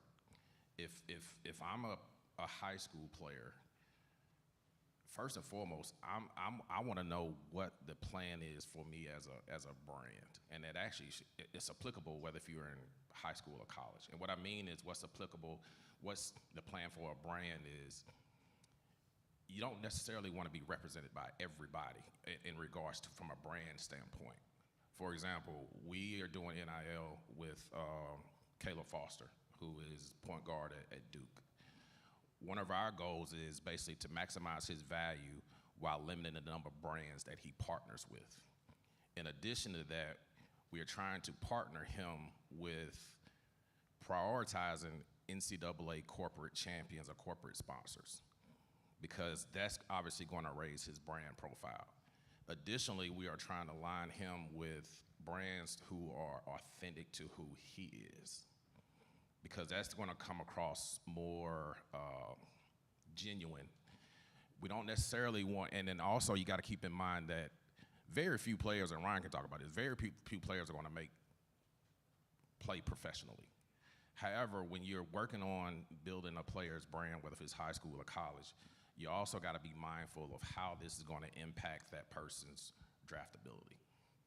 How is it going to come across? Because you always got to keep that person's the long-term vision, and that's where a lot of today's athletes, in my opinion, make mistakes, because they're making short-term decisions. And what I mean by that is, in the NIL, and I'm not trying to get too granulated in it, but NIL kind of has multiple components, because there's the component where you negotiate with the school that you're going to go to, and then there's also the component where you negotiate with brands. You can do deals with brands. A lot of players, it's really now focused on what is called pay to play. So basically, schools are just paying you to play. That's illegal. What are you talking about? It's supposed to be illegal, but schools are just paying you to play. And so what you now see is a lot of players, they're making the decisions to go play at a school based on who's going to pay me the most. Right. It doesn't matter if that school is going to develop me to be a professional. And what I mean by that is, you have some players that, hey, this school is going to pay me $200,000 more than this other school. Don't get me wrong, that's a lot of money. But they missing the fact that the school that's probably got $200,000 less is probably where you are better off playing in order to position yourself to be drafted to make a huge lump sum of money, where they'll go somewhere else for an additional $200,000 and then kind of figure out or wonder why they're not playing as much, why their personality doesn't fit with the coach, and basically why their draft stock is falling.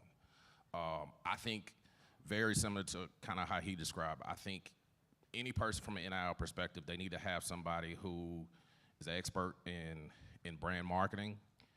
You definitely need to have somebody from a financial advisory space, because one of the things is, and I'm sure, I mean, just think about it from a raise of hands. How many of you guys are very affluent in regards to taxes? That's my point. So you got to think about a lot of these players, they're making thousands of dollars, in some cases hundreds of thousands of dollars. They absolutely have no idea about taxes. They don't know how to file taxes. And quite honestly, you're 18, 21-year-old. I didn't know anything about taxes. But you have to be mindful of things of that nature, because taxes are obviously very different as it relates to the different states. I was actually talking to somebody yesterday who he goes to a school in Oregon. Oregon arguably has the highest state tax in the country. They even have a homelessness tax. And so, and in the other states like Texas, Florida, they don't have a state tax. Yep. And now you're starting to even see some states like Alabama, and there was another state recently, they're even petitioning and they changed their constitution to where NIL is exempt of state tax. So the thing of that nature is you have to be you definitely need to have a financial advisor. And again, to me, expertise matters. And what I mean by that is get a financial advisor that is versed in dealing with that type of industry, because that money is different than, you know, the normal person's money, if that makes sense. So Ryan, with that, can we explain what's the difference kind of between a financial advisor and a regular accountant or a CPA per se? What is the differences when you are deciding to put together, or do you need both, or do you need one or the other? I would say, so keep in mind, when we talk about experts, and Bobby said expertise, the seasoned, the more experienced they are, the more expensive they're going to be, right? And so I think you do need a CPA, and I think you do need a financial advisor, because they do two separate things. The CPA is to count the money. The financial advisor is to invest the money, and that's midterm to long term. And so as you build your team, and you got to look at yourself much like a business, right? Bobby talking about brand and branding, and I think the panel before mentioned it a lot too. You have to look at it from a short-term standpoint. What are the goals? What are the aspirations? Mid-term standpoint, what are the goals? What are the aspirations? And long-term, the thing that I don't think that gives them a lot of credit, or people don't go deep down on, is how and why name, image, and likeness came about. It came about because there were a lot of athletes, myself included, much older than anybody probably in the room, but we made a lot of money for colleges and universities. I went to University of Miami. The time I was there, we lost only 5 games in 5 years. We won 2 national titles, 2 number 2s, and 1 number 3, right? And we got cheated out of 1 game, Notre Dame, but we're not going to go there. But I say all that to say, we increased the visibility of the school so much. We were the hottest thing going. So we were the Alabama before Alabama. We was the Ohio States before Ohio States. We was the Clemson before Clemson. And we was the Georgia before Georgia, because we were so dominant for such a long period of time. And the problem was, all that value we created as athletes, we couldn't get any of that. That was a problem. And we couldn't work, right? So rules are way different now. We can work in the summer. We can work during school. We can work during the summer, excuse me. We couldn't work during class, during school. And it was only a certain amount of hours we could work. So think about that. The landscape has changed. And so I know the question was, the financial advisor and CPA, but I want to give y'all a little bit of history lesson on how it came about. And Ed O'Bannon went to the courts. Him and some other athletes went to the courts and said, hey, this is not fair. And it took about, 15, 20 years of battling in the courts for the ruling to come down, and then states adopted it. But it wasn't easy, and I don't want y'all to take it easy. I want y'all to each go through and look up what happened, how it happened, and why it happened, and why this is such an advantageous time for college students and college athletes now all around the country. And if you don't take advantage of it now, it's on you, because we did the hard work, right? You know, we did the hard work, and now you guys can take full advantage of that, and I encourage you to do so. So, Bobby, what is the difference between an agent who does on the field contracts and agents like you and me who do sports marketing? That's a great question. And because everybody wants to be an agent. yes. Everybody sees us and they be like, yes, and we be like, no. Yes, and that's one of the things too is I would encourage everybody in this room to do internships. Main thing with I second that. The main thing with the internship is exposure. And what I mean by that is, and this is leading to the answering Ivory's question, is exposure to what are the roles that are all involved in the sports and entertainment agency space. And what I mean by that is I always wanted to be a player agent. I always wanted to be a player agent because honestly, that's the only thing I thought that exists in the agency space. When I graduated from Morehouse, I didn't have anything like this at all while I was at Morehouse. So, you know, coming up, I didn't know any sports agencies to contact, do internships, this, that, and other. So obviously when I graduated, my mom and dad was like, hey, you gotta get you a job. I worked at IBM for 2 or 3 years in their finance department, hated it. And a friend of mine, she actually graduated from Clark, Talisa Spikes. Her brother is Takeo Spikes, who was a really popular NFL player at the time. Her and I were at a friend's cookout, and we were just talking about career goals and things like that. And she said she could introduce me to her brother's agent, who is Todd France, who's one of the biggest agents in the business right now. I got an internship, and throughout my internship, number one, I did not want to be a player agent. I had no interest in it. You hated it. I hated it. I loved it. You hated it. I did not want to be a player agent. Do you, right there, do you also agree, especially in this space, that a lot of men kind of hate it and a lot of women love it? And I say that because it's more, I don't want to say it's babysitting, but it is a hard. Oh, it's babysitting. It's babysitting. It takes a different spirit and a different level of patience that honestly a woman has, and I'm not trying to make this a sexist conversation, but like there are a lot of thriving women in the sports and entertainment industry. There are a ton. I actually have a coworker who's a broadcast agent who she plays softball here at Clark. But kind of going back to my point was, not only did I figure out I didn't want to be a player agent, I also, more importantly, learned the other roles that operate at an agency. So like, for example, I think somebody over here said they work in graphic design. I didn't know graphic design existed. When I say existed, that role in a player agency, we have a graphic designer. We have a person that does analytics.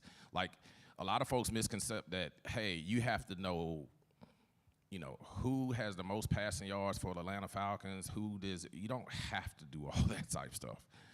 To me, one of the biggest ways to be successful as an agent is you have to be a people person. You have to know how to talk to people, how to handle people, how to approach people. The other thing I figured out was I didn't know that marketing agents exist, any of that type of things. So the difference between being a contract agent and a marketing agent, contract agent, they are responsible for negotiating that athlete's contract and look at it as their employer agreement. And so in order to be an effective at a job, you have to have relationships with front office executives. So that's like GMs, presidents, assistant general managers, scouts, coaches, things of that nature. You don't have to be an attorney. A lot of folks think you have to have a law degree. But you have to have a higher ed degree now. Yes, They you changed have to, that. and you have to pass certification. But a lot of students say, "Hey, do I have to go to law school to be an agent?" No, you don't.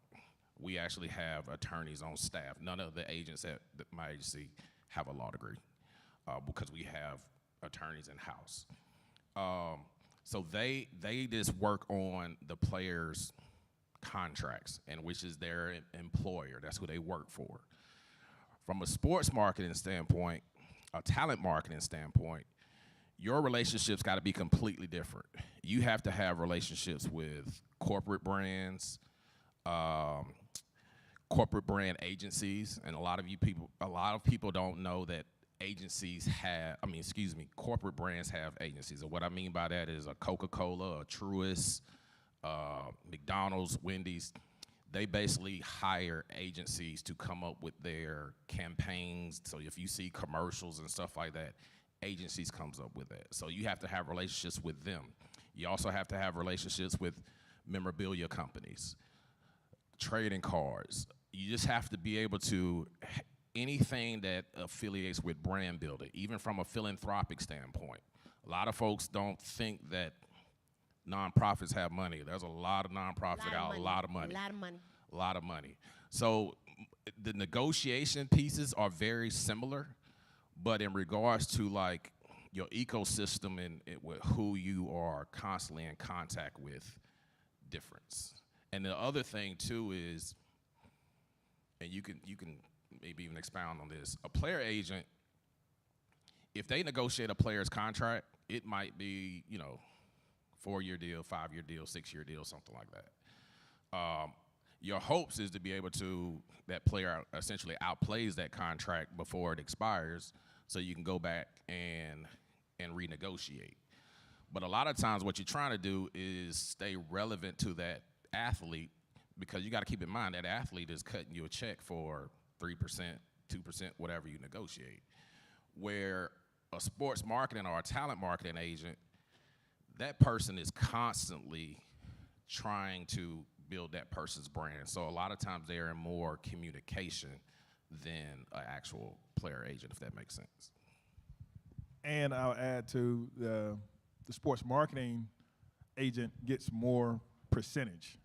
I think up to 20, 25%. Yes. Whereas the player agent, I think is capped at 3%. And they fighting for that one right now because it's a fight out there every week. Now they're telling me that we have to wrap, but before we go, is there anybody out here that has any questions? Because this is, come on. First of all, thank y'all for coming to our summit. My name is Paige. You're welcome.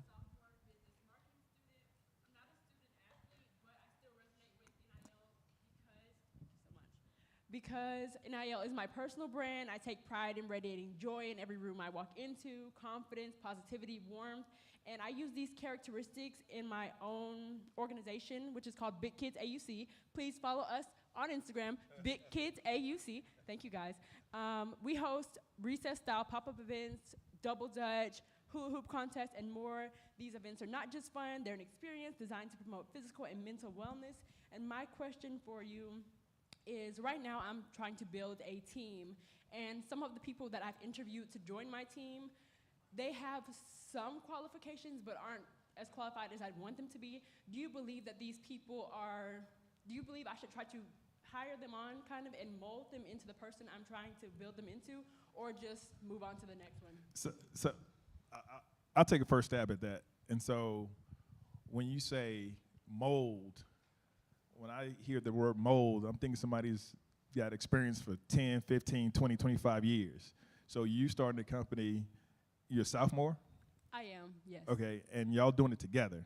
So there's gonna be learnings on both sides. Right. For everybody. So it's not a matter of molding them. I think you gotta outline, if you're gonna start a business, you gotta do your business plan, do your projections, and convey to them, hey, this is what we're trying to achieve, right? What can you commit?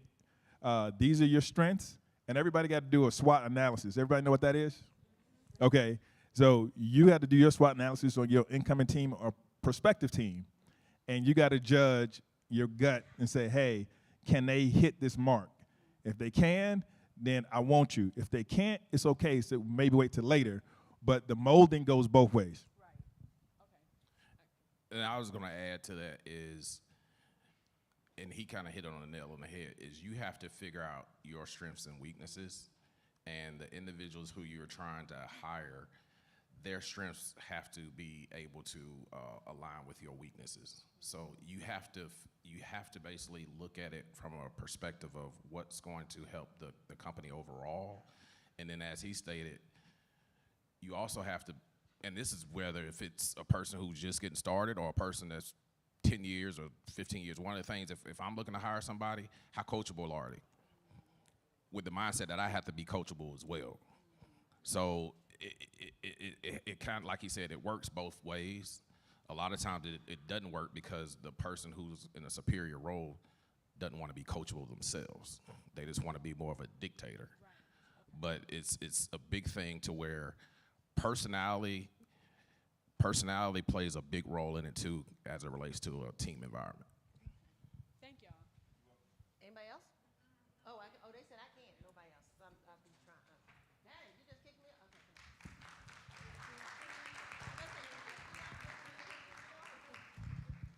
Wow, thank you. Can we give them another round of applause, please? Yes. Thank you so much for all the gems that you all dropped on building a winning support team for long-term success. To Bobby and Ryan, on behalf of the School of Business Administration, our sponsors, the Sports Entertainment Management Association, we wanted to offer you these tokens of appreciation just for everything that you shared with us here at Clark Atlanta University. Yes. Yes, yes, yes.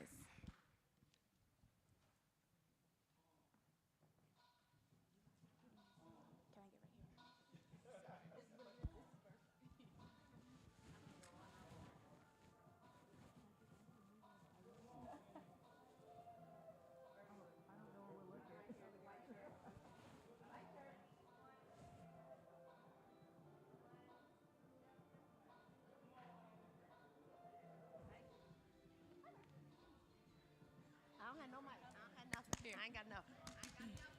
Thank you. You're welcome. It's been a while since we've seen each other. My God.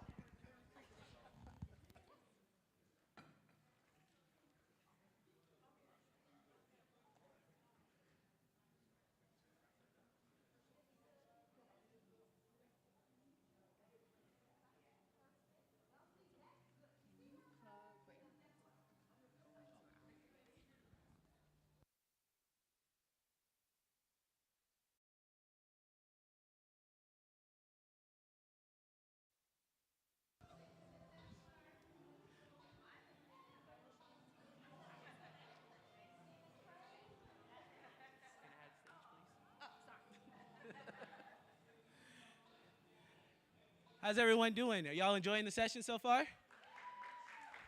Awesome. Can y'all hear me? Okay. So one more time real quick. Student athletes in the room, stand up real quick.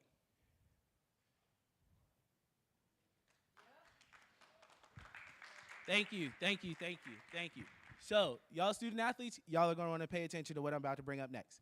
So I wanna bring to the stage one of our workshop facilitators and panelists for this afternoon session, Dr. Santia Deck. She will be facilitating during the lunch hour our brand building and content creation workshop. So many of y'all have heard about creating content, your social media, if you're looking for NIL deals. Those who are not student athletes, we've heard how we can support our student athletes, helping them with creating content, helping them be prepared for deals in these natures. And so before we break for lunch, Santia is gonna come up, give you guys a quick announcement. Dr. Henderson is gonna break you off for lunch, and then we'll get started into some of those interactive workshops that I just mentioned.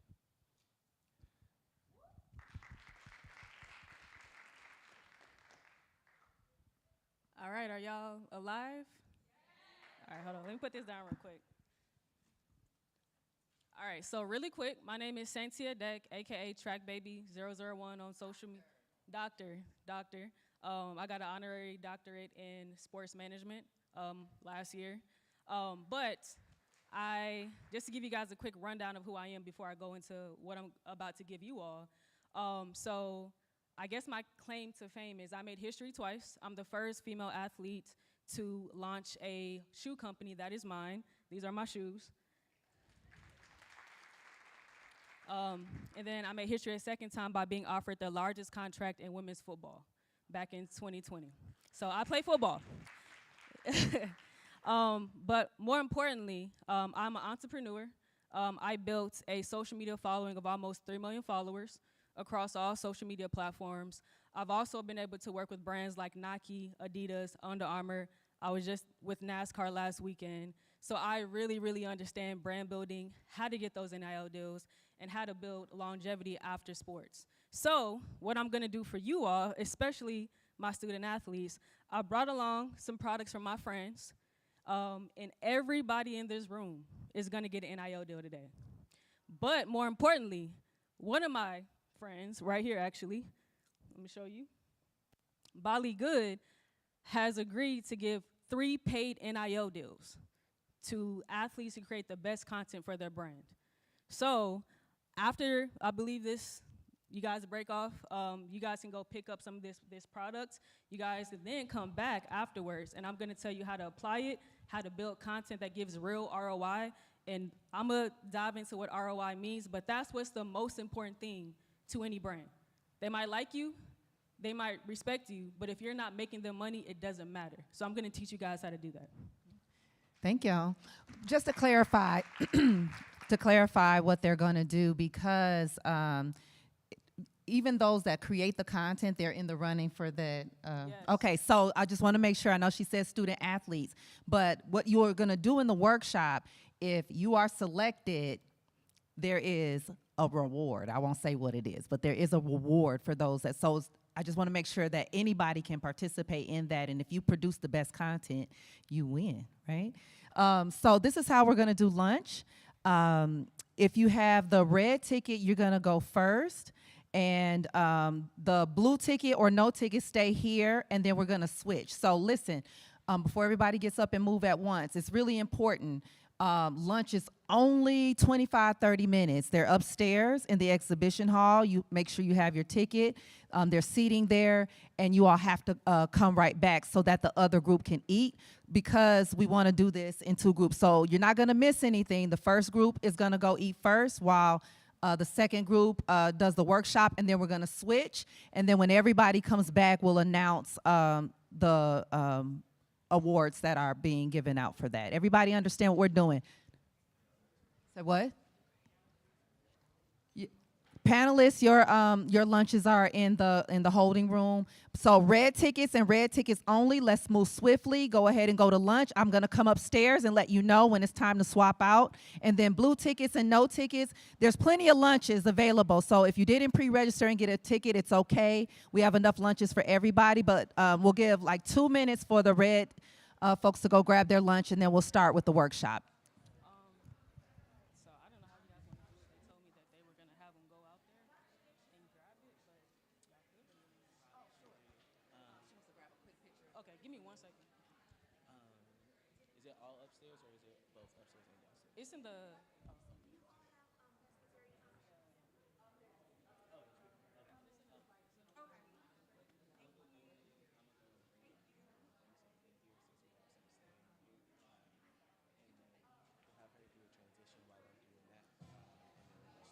Okay, and that she has a presentation. Huh?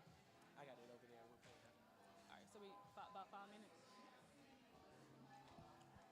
Listen, your pants ain't hiding that shoe, but I want to see. Yes, yes. Oh my gosh, I love those. Thank you.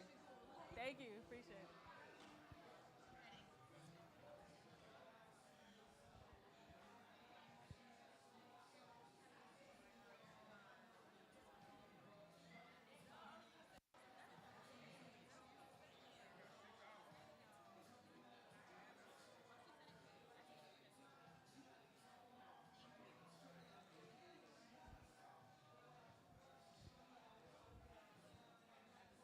Keep your phone up there. Put it on the table. Just in case you want it. Take a picture from the stage. before you start. Do a selfie with everybody. Like turn around and actually do a selfie with everybody. Huh? I know. I know they're doing 2 separate sessions though. That's the reason I said it.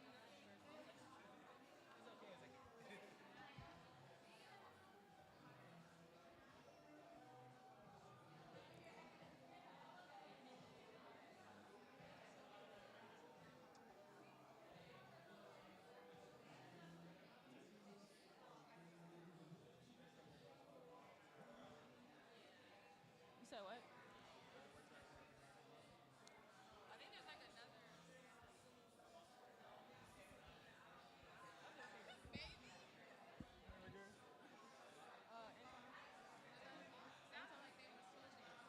I think. Oh yeah.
Have a blue lunch ticket.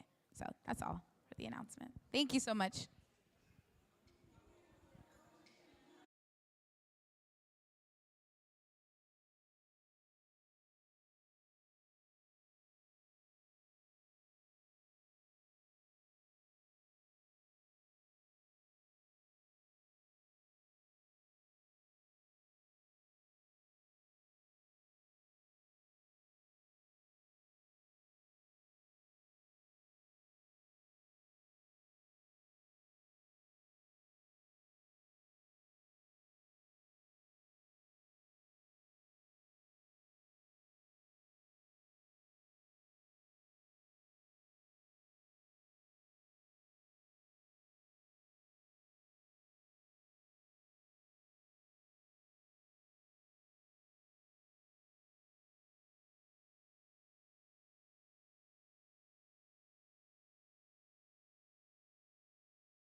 in the gaps for this next workshop, because this is your NIL workshop, right? So you're looking for student athletes to speak up, and you got money, right? You do got money? Okay. How much are we talking? Just so they can, Okay. She wants to know, so y'all have to be interactive with her. And then if you don't have a ticket and you're in here, you'll just go in for the blue lunch. So that's fine if you didn't register and pick up a ticket.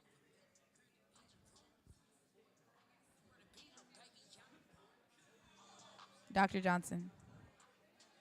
Dr. Johnson. Looks good? Okay. Thank you.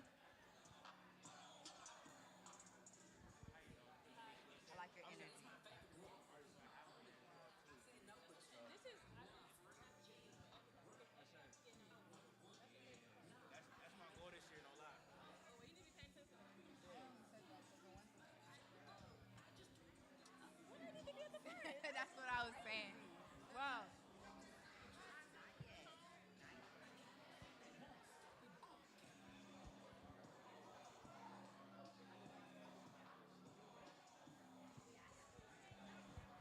Question. I know with the drinks outside, you say you need student athletes specifically. No, this is for anybody. Anybody can grab them. Well, anybody that's a student. Yeah. Okay. Thank you. Thank you. So if you just want to like give her a look, like when she, if you Oh, I'll just be like, I'll just do that. Yeah.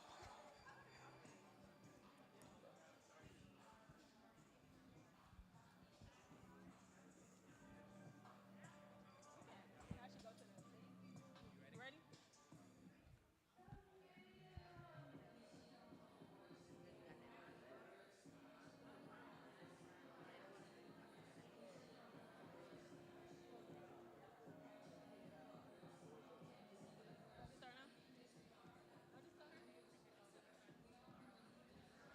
I think I'm good.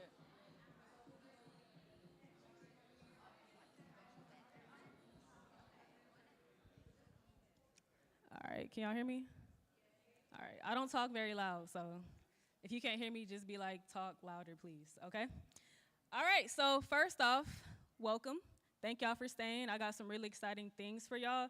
So let me ask this question really quick. How many people in this room have gotten either a sponsorship deal or an NIL deal before? Okay, so maybe 2, 3 people. Okay, who actually wants NIL deals? Nice. Okay, and what about sponsorship deals? Okay, all right. So I know when I first walked on stage, I said all of these opportunities are more targeted towards student athletes, but everything that I'm about to say right now is for anybody looking to get sponsorship opportunities, NIL opportunities. Okay, so just so that you guys know. So I kind of did a brief summary of like who I am, what I do. I said all of that to say, just so that you guys know, like I've done this successfully. So this isn't me just coming up here saying, do this, good luck. This is like what I've actually done, and I've been able to work with some of the biggest brands in the world. I also own a shoe company, so I've been able to get sponsorship opportunities, give NIL opportunities, and also help athletes build their brands as well. So what I want to start off with is just saying kind of what I just said. NIL is, of course, is more known in the athletic realm, definitely when it comes to student athletes. As you get higher, when you go professional, it's more so called sponsorship opportunities or endorsement deals. But if you're a photographer, an agent, different things like that, you would want to know this information if you're going to be working with athletes. Because at some point, you're going to need to know, okay, what are the best ways to go about getting these opportunities for my athletes? And if I'm a photographer, how am I going to go about shooting and getting these opportunities to shoot for these different brands so that you can also be in this space as well? So NIL isn't just about talent, right? It's about what brand are you building. It doesn't matter if you're an athlete, like I said, a photographer, an agent, a momager, it doesn't matter. Having a brand is how you get visibility. That is how these opportunities find you. And a lot of athletes, a lot of people that are waiting for sponsorship opportunities, they're hoping that it comes to them, right? But the way to do that is by making sure that your brand is so loud that they can't ignore you. It doesn't matter if you go to a D1 school, a D2, a D3. I know a kid, which I posted about on my social media, he goes to a D3 school, he has 80 NIL deals, right? So I know most people are like, oh my gosh, I don't go to a D1, I don't do this, I don't do that. But do you know, it's an even playing field right now. If your brand is screaming, pick me, I can promote your brand properly, I can get you ROI. It doesn't matter if you go to an NIAI. You can still get paid NIL and sponsorship opportunities. You just have to be able to present yourself in a way that a brand is like, man, I gotta work with that person, right? So, kind of what I just said, you have to make sure that at the end of the day, you're investing in your brand. And let me just say this. What does it mean to some of you when I say invest in your brand? I just want to see a raise. Invest in yourself, okay? Anybody else? Invest, okay. Okay, anybody else? Okay. Absolutely. Let me ask you guys another question. How many of you all post on social media consistently? Be real, be honest. See, if you gotta ask, that means you ain't posting consistently. So consistently means I'm posting more than just once a week, maybe even twice a week. Or, I know I see it, because I've seen a lot of athletes' profiles. You guys sometimes post once a year. Like, if you were a brand, let me just say this, if you were Nike, and you were looking for the next Jordan, or just someone that has an amazing profile, they're unique, they know how to really promote and just, really get the brand out there, would you even pay attention to someone that only posted once or twice, being on social media? You would? Why would you?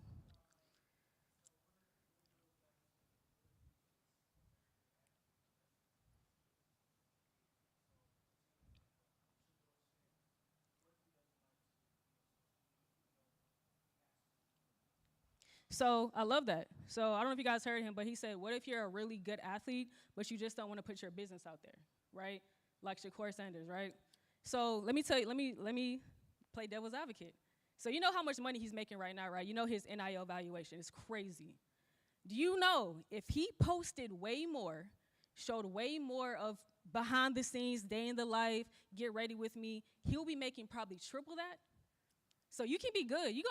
If you're good, you're going to make money. But what you're missing out on is potentially millions upon millions because you're not showing how you can get a brand good ROI, how you can be good for that product.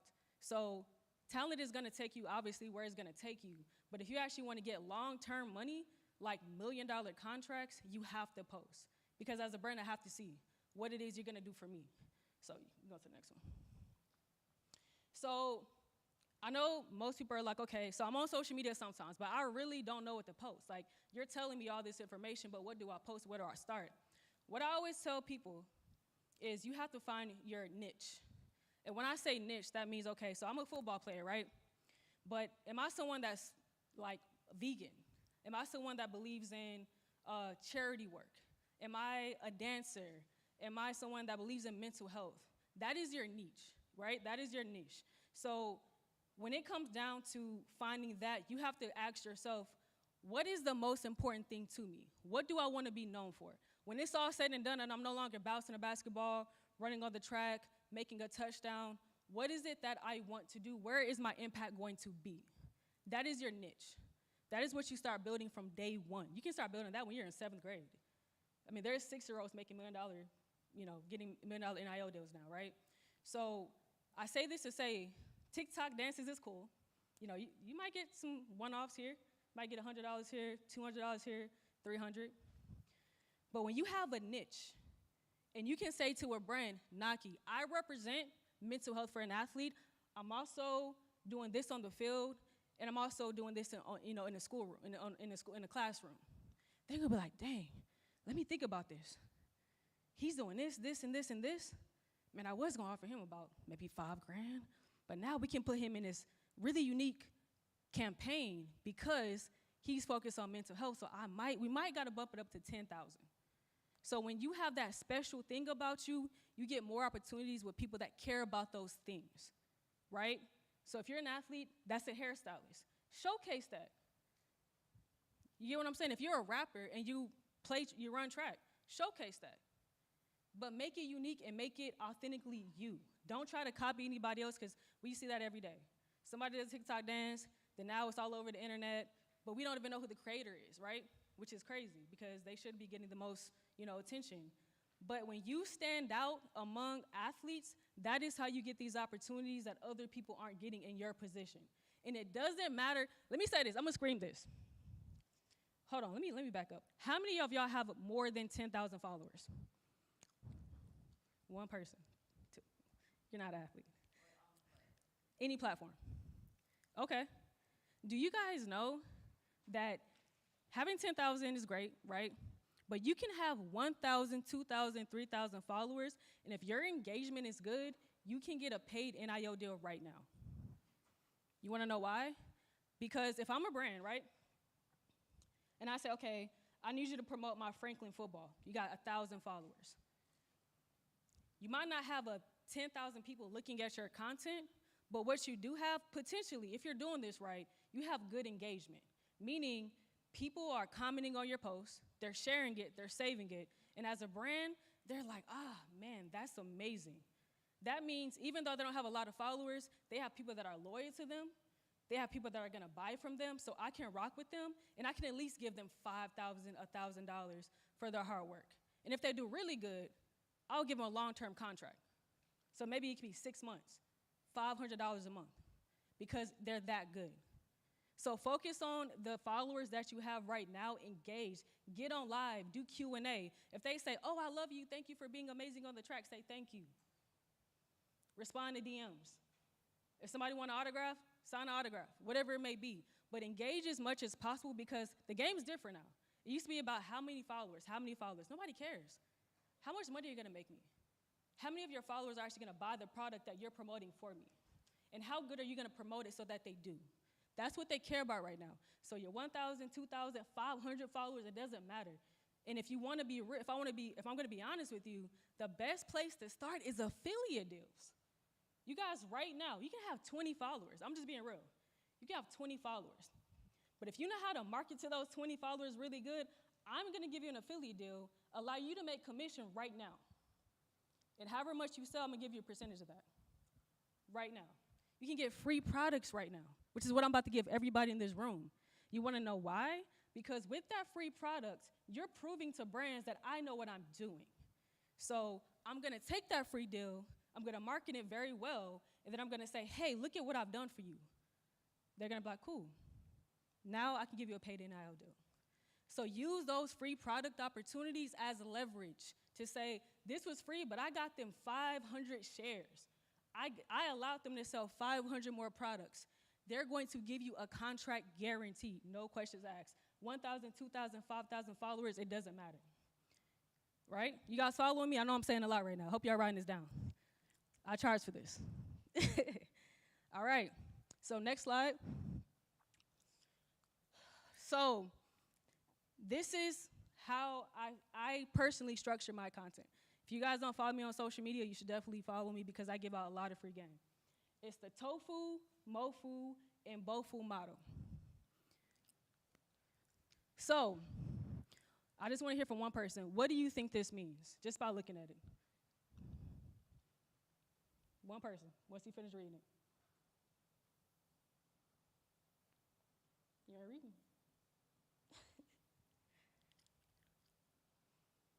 All right, anybody?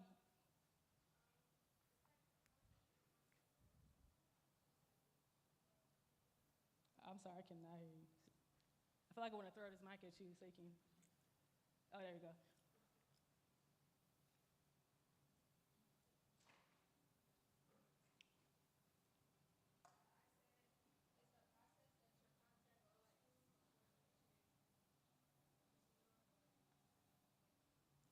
Good. I like that answer, but I'm gonna word it a little bit differently. So the tofu, mofu, bofu model is how you should structure your content when posting. You don't just post randomly. Those days are over if you're trying to get sponsorship deals or NIL deals. It's cool to do that if you're just on there for fun. Do that on Facebook, maybe Snapchat, but no, you can make money on Snapchat, so just do it on Facebook. How I structured this and why I structured it this way, because a lot of athletes, a lot of artists, a lot of anybody in any industry are like, how do I post? So you telling me all this, right? And I get it, I understand, but what is the process? How can I post content that's almost guaranteed to get brands' attention? This is how you do it. So if I were y'all, I'll take a screenshot of this or whatever it may be, because this is gonna change your life. So TOFU is top of funnel content. So that's content that's going to attract people to your page. So that's y'all's TikTok dances, that's y'all's highlight reels. If you're a photographer or agent, that's like maybe some photos with your artist, or some of your photography that has done really, really well, that maybe can potentially go viral. This is your viral content. This is where you want your content to go the most viral, because that's gonna get people from all industries, because you're entertaining, because now I can understand who you are on a different level versus maybe just who you are as an athlete. That's what you wanna be posting, right? And I would say to post top of funnel content at least once or twice a week, at least. So again, TikTok dances, get ready with me, highlight reels, photos with your teammates, things like that, so that people can see who you are for my athletes, as an athlete, and for anybody else, who you are as whatever you are in whatever industry. That is what you wanna post 2 to 3 times. And then MoFu is middle of content. This is my favorite because, to me, this is where you really get to see who I am outside of just what I do as an athlete, what I'm doing on the field, what I'm doing inside the classroom, whatever it may be. In middle of the funnel content, that's like if I'm giving tips. Like, okay, so I run track, right? Here's how you get faster as an athlete. This is what I've done, right? And then also game day vlogs. So this is like, get ready with me as I prepare for my games. Get ready with me as I take you guys through my morning routine, media day, whatever it may be. And then personal experience. This is where you really hook people in and draw them in. So if you're like, man, I'm trying to get this athlete, man, I'm an agent, I'm trying to get this athlete that I really, really want, so I'm gonna show y'all the exact process that I'm taking to recruit this athlete, right? Or to go about getting this athlete, or as a photographer. Man, I'm about to go to one of the biggest events of my life. So I need y'all to follow me as I go to the national championship for, college football.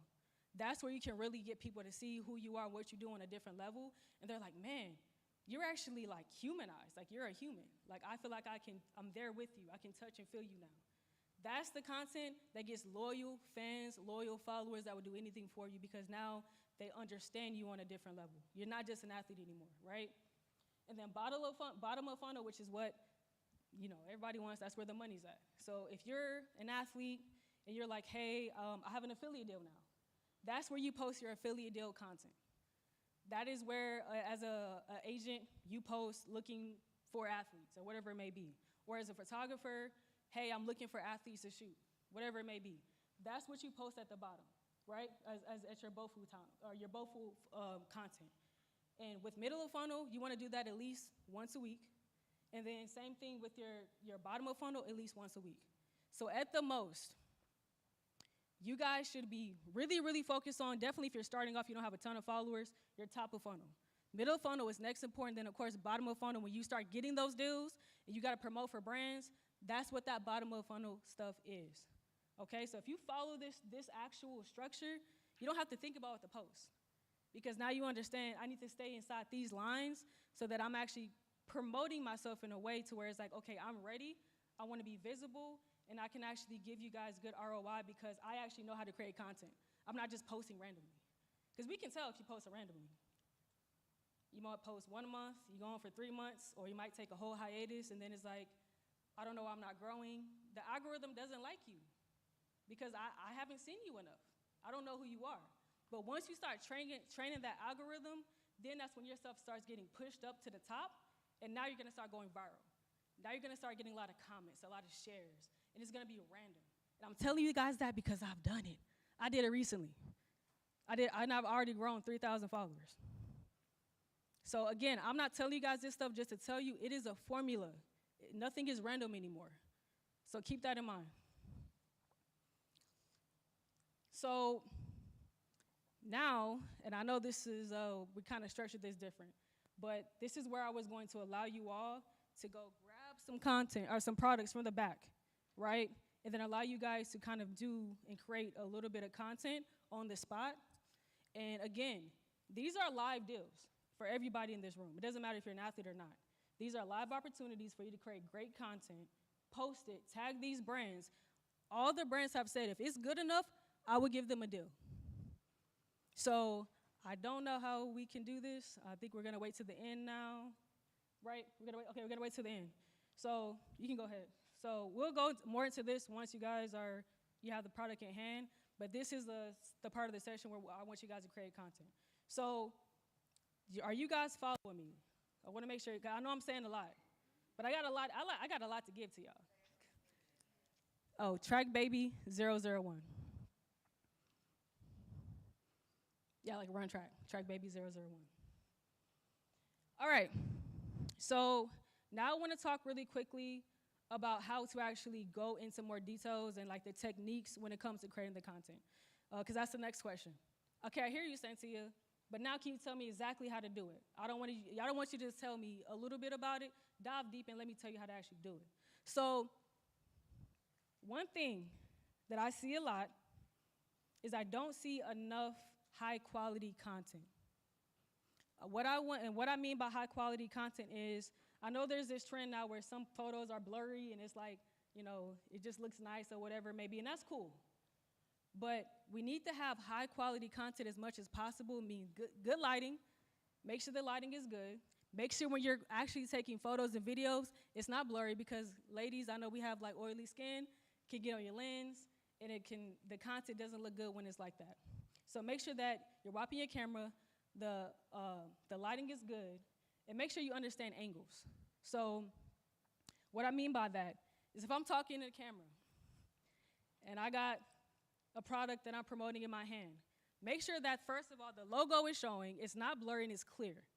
You always wanna hold a product to where it's facing the camera if you're doing it this way, and they can clearly see the product in the actual branding and the logo. I've seen people do this, brands don't like that. I've seen people do this, brands don't like that. And actually, so you all know, all these brands that you guys are gonna be creating content for, they've given you guidelines. And so when I say guidelines, that means they're gonna give you a document and they want you to follow it to the T. If you don't, you're not gonna get a deal and they're probably not gonna work with you again. So keep that in mind when you work with brands or sponsorship opportunities. The next thing is be creative. You all are college students. So you all are college students, meaning you have a very interesting life, right? So if I'm in a dorm and I'm trying to create content about Slate milk, I can be like, okay, get ready with me as I get ready to go to class. Okay, I'm running, I'm brushing my teeth, doing my hair. Oh man, I'm tired, I'm gonna drink my Slate milk. I'm gonna go back, put on my clothes, go into the classroom, drink it again. Okay, now I'm running to the track, whatever it may be. But showcase your life. The fact that you guys are in college, the fact that some of you guys are student athletes, some of you guys are photographers, whatever it may be, showcasing that on the level that you guys are is so interesting to people. So don't take that for granted. Just because, again, you might not have a ton of followers right now doesn't mean that you won't in the future. So utilize your creativity, be you, and I promise you, you'll get a lot of opportunities. Got it. All right, really quick, can I take a few questions from them, or you want me to? Okay, so y'all go eat. We'll, no problem. No problem.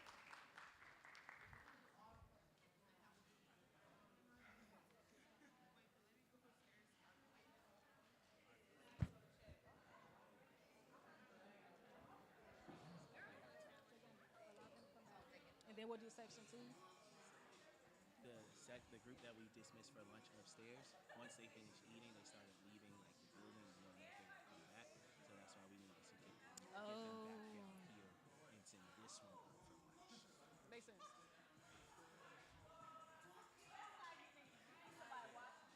We didn't want the second group to be there if they started leaving too early. Gotcha. That makes sense.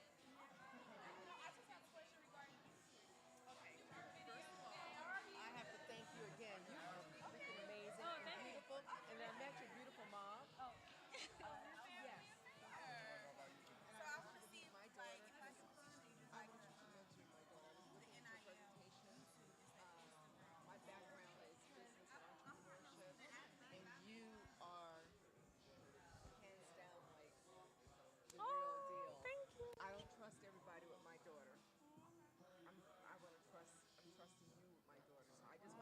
We walked in together. I know, so it was meant to be. It was. It was meant We to literally be. walked in together. Yeah. And she came in, she goes, I met the speaker's mom. She's amazing. And I was like, yeah, I was thinking the same thing. And I was like, oh yeah, I'm gonna make this connection. So Okay, if you're part of group 2, can y'all come closer to the stage so she doesn't have to talk all the way to the back row? Just come down for the workshop portion. And while that first group is eating, you all will get the content for this session, and then we'll come back with Q&A.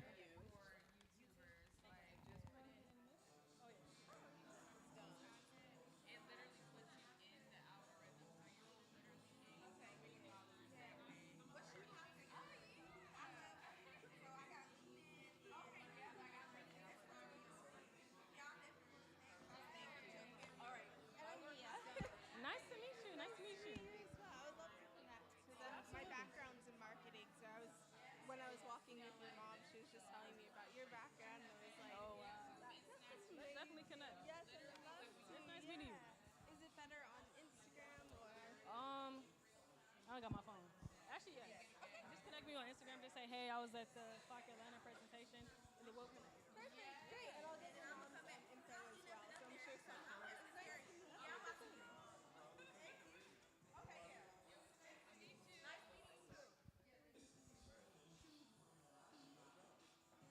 So nice. So, no, you did amazing. So, most.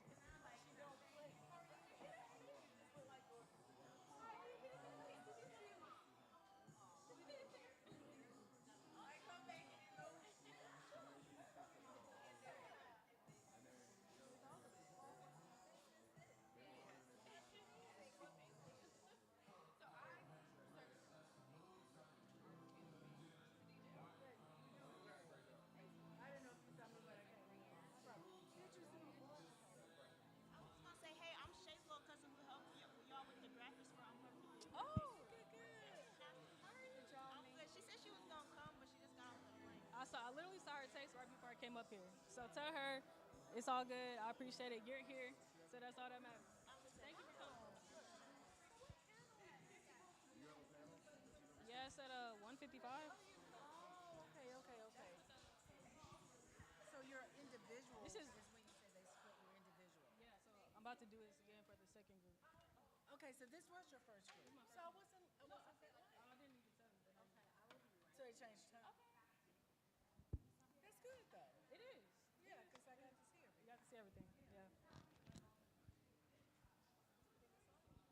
Yeah, where's Gracie? She's on her way. I mean, she's being Gracie. That means she's gonna be here at 2:30. Oh my gosh. Okay, I like that too. Is that yours? I know. I got you walking on it and everything Really? too, Oh, yeah. I'm excited. I can't wait to see the content. With your shoes. Because I was like, did you bring these props here? Oh no, it literally matches perfect. It's crazy. It does. Yeah. So I guess we're waiting for the second group. They went to lunch. So then after the second group, is that when you went? But I got a pen. Huh? I got a pen. You got a what? Pen, no.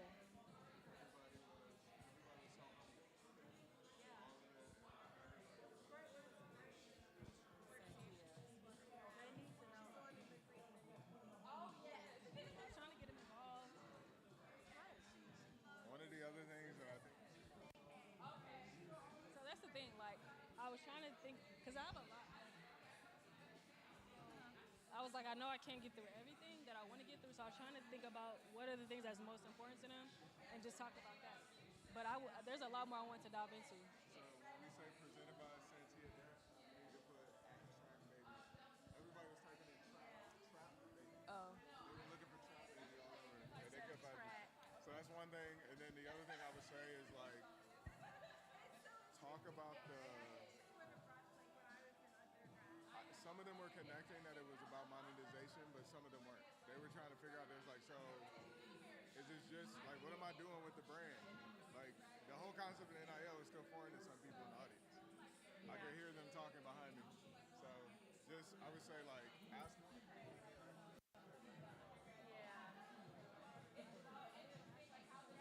Been 2 panels where they talked about. Everybody show up. They listen to this conversation. They should have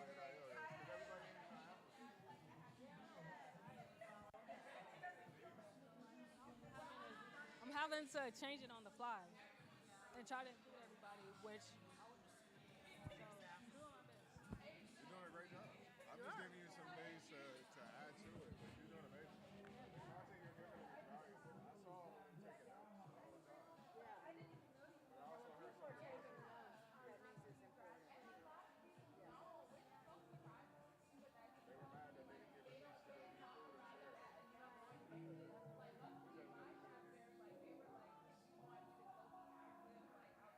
and share. Because of the that girl asked me, she was like, I'm not an athlete, so I don't even know how I can use this, but I wonder if I could for YouTube. I was like, yeah. She was like, so that's what NIL is? I was like, yeah. She's like, oh. There's a baseline level of understanding. I just saw this. I just asked people. I said, I just asked people how to use it. yeah, I mean, I came out the We were parking deck. confused, so that's why I asked you. I mean, I could see what I thought was the front gate, so I kind of knew that it was, but I wanted to make sure. Yeah. And the way I came, we were at the back, so we had to come around to get to the front. So we were like in a courtyard. I don't know what I said. Now, you gonna, is the panel gonna be here or somewhere else? That's what I was wondering. Is there Actually, I don't think so. There's other parts. 'Cause we said auditorium, room. Okay, okay. There's an agenda somewhere.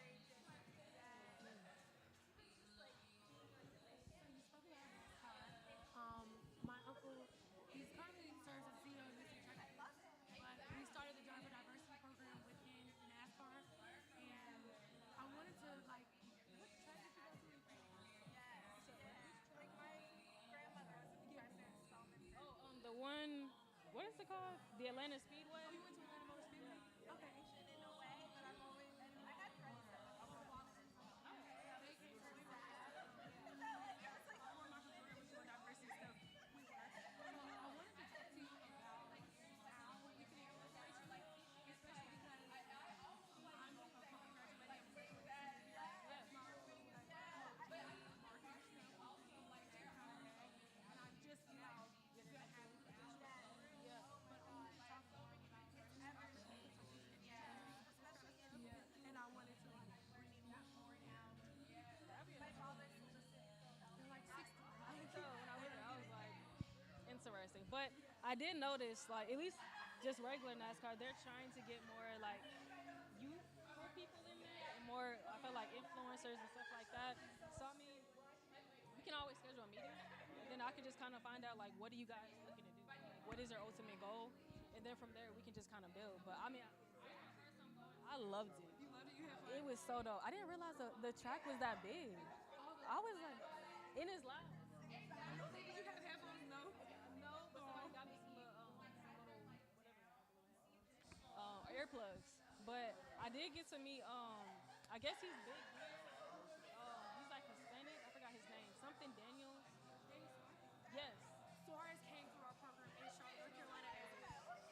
Danny Suarez from Cars 3. Yeah. What? Okay, because I was like, so I don't, only person I know is Bubba. So I was like, I knew him. But everybody was like, you gotta meet this guy. And I was like, okay. And then when I found out who he was, I was like, oh, so he's like in it. Wow. I know, literally. That's crazy.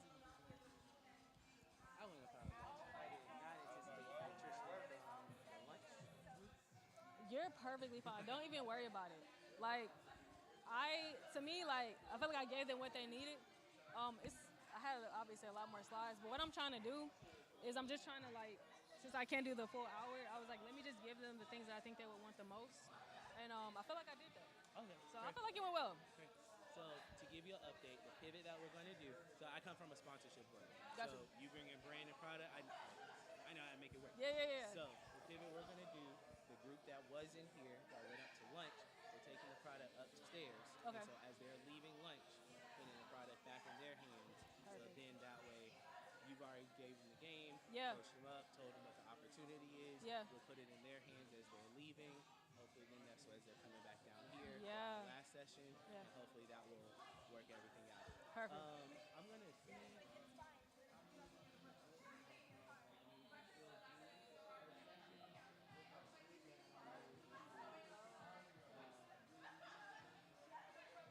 Back, like they obviously are interested in the information, but I also think just to not have you talking to like an empty room or anything For sure. like that.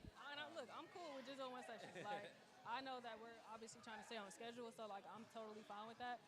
Like I said, I felt like I was able to give them a good amount of, like information. So, and I think the panel I can get more. Whoever shows up to that. So I think this is good. I know you. I can feel like you're like I'm trying to make it work. So you're baby, good. you know, I know. so like I But gotta- you're killing it. Like, don't worry. Like, I'm good. I'm a very easygoing, flexible person. I appreciate it. I want to do what's best for you and your event. So like whatever you think I'm good with. So don't feel bad if you're like, gotta kill that second session. Like, because I feel the same way. Like if it's not that many people, this is a lot of talking. Yeah. To just talk to 3 people. So I'm okay. Okay. You want to get something to eat from the? I normally don't eat until like around 1 o'clock, but I ate earlier, so I'm good. Okay. No worries. So, Did did you eat? Yes. Okay, good. I know you run any event. Yeah.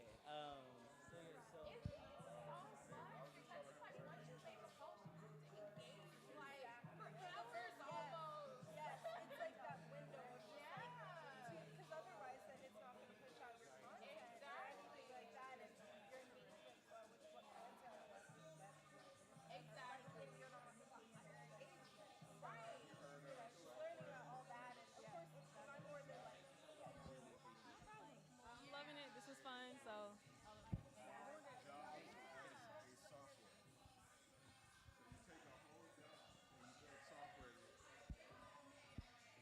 That's where we're going. That's going to be the billionaires in the next 5 years. Think of every job you can think of. There's going to be an AI that does that job as well. Wow. I really have to force myself. What's up, sister? What's up, little sister? Hey, beautiful. How are you? Good. How are you? How was it? Good. They went to lunch. So what he said was, we might not do the second one.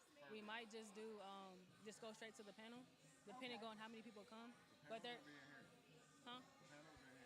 Okay, so then it's the panel. But I guess we'll see, because I know they're trying to stay like on track as much as possible. Okay. So we'll see. Okay. But he said they're handing out the products upstairs. So Okay. that's good. That's what I was wondering. How they were I going to need some engagement. Yeah, like that's why I was trying to come earlier, because I was trying to see like how were we gonna structure everything. Yeah. Because I was like, So they can just take the product. go home and do it. Yeah. You've done your part. That's all I can promise to the brands, but I don't have it. I mean, I have. We can go find it together. I saw. You like those. I love Ashley, these. Yeah. We had somebody who wanted those. I'm gonna go That's find like a banker one. go ahead, yeah. But I thought you said that. They're not, but they're just cute. The most people want. Oh, they eat it. Let me see, Bo has called me out. Let me see what he's saying. Well, they missing out on some good information.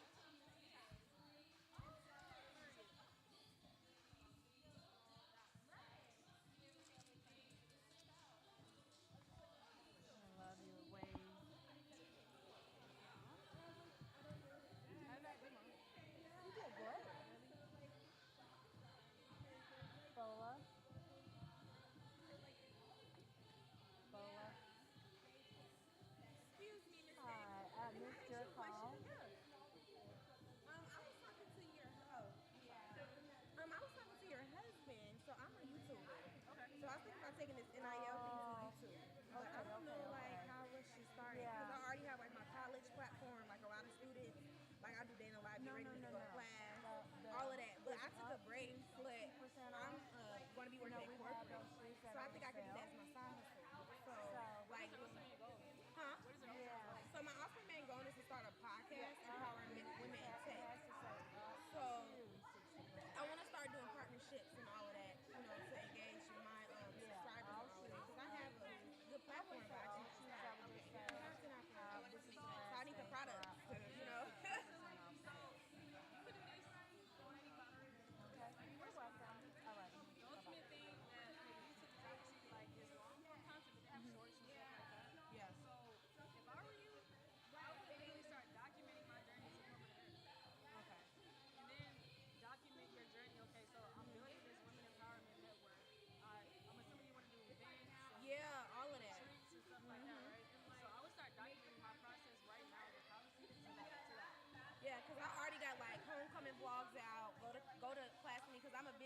So I'd be like, come to B school with me, get ready with me. But I want to start, having the products in my videos, like the sponsorships and stuff. And I think it'll help. But I need to. That's the part I was gonna say. I Yeah. have time. Yeah. They cut me down a little Oh bit. yeah. But I want to teach y'all how to pitch. Like how to actually reach out to brands and say, hey, this is who I am, this is what I'm doing, and this is why your product needs to be in my content. Okay. So that's what you need to learn. If you're already doing the content, you have to learn how to pitch yourself. Because it's really not nothing. It's just DMing people Yeah. and just saying, hey, this is what I'm doing. Like, Yeah. if you're interested, you gotta know your rates. Yeah. You have a media kit. You have a media kit? You said what? You have a media kit. A media kit? No, what's a media kit? Okay, so I'm gonna need you. Like a camera and all of that? No. It's like it's almost like your portfolio. Portfolio. Okay. I mean, it's on my YouTube.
much, and we appreciate y'all being back here for the second half of our day.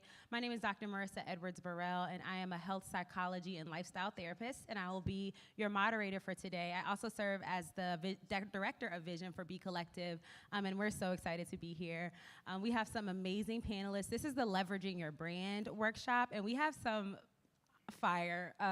honestly, some fire speakers that are going to be talking to us today. We're really excited to have them.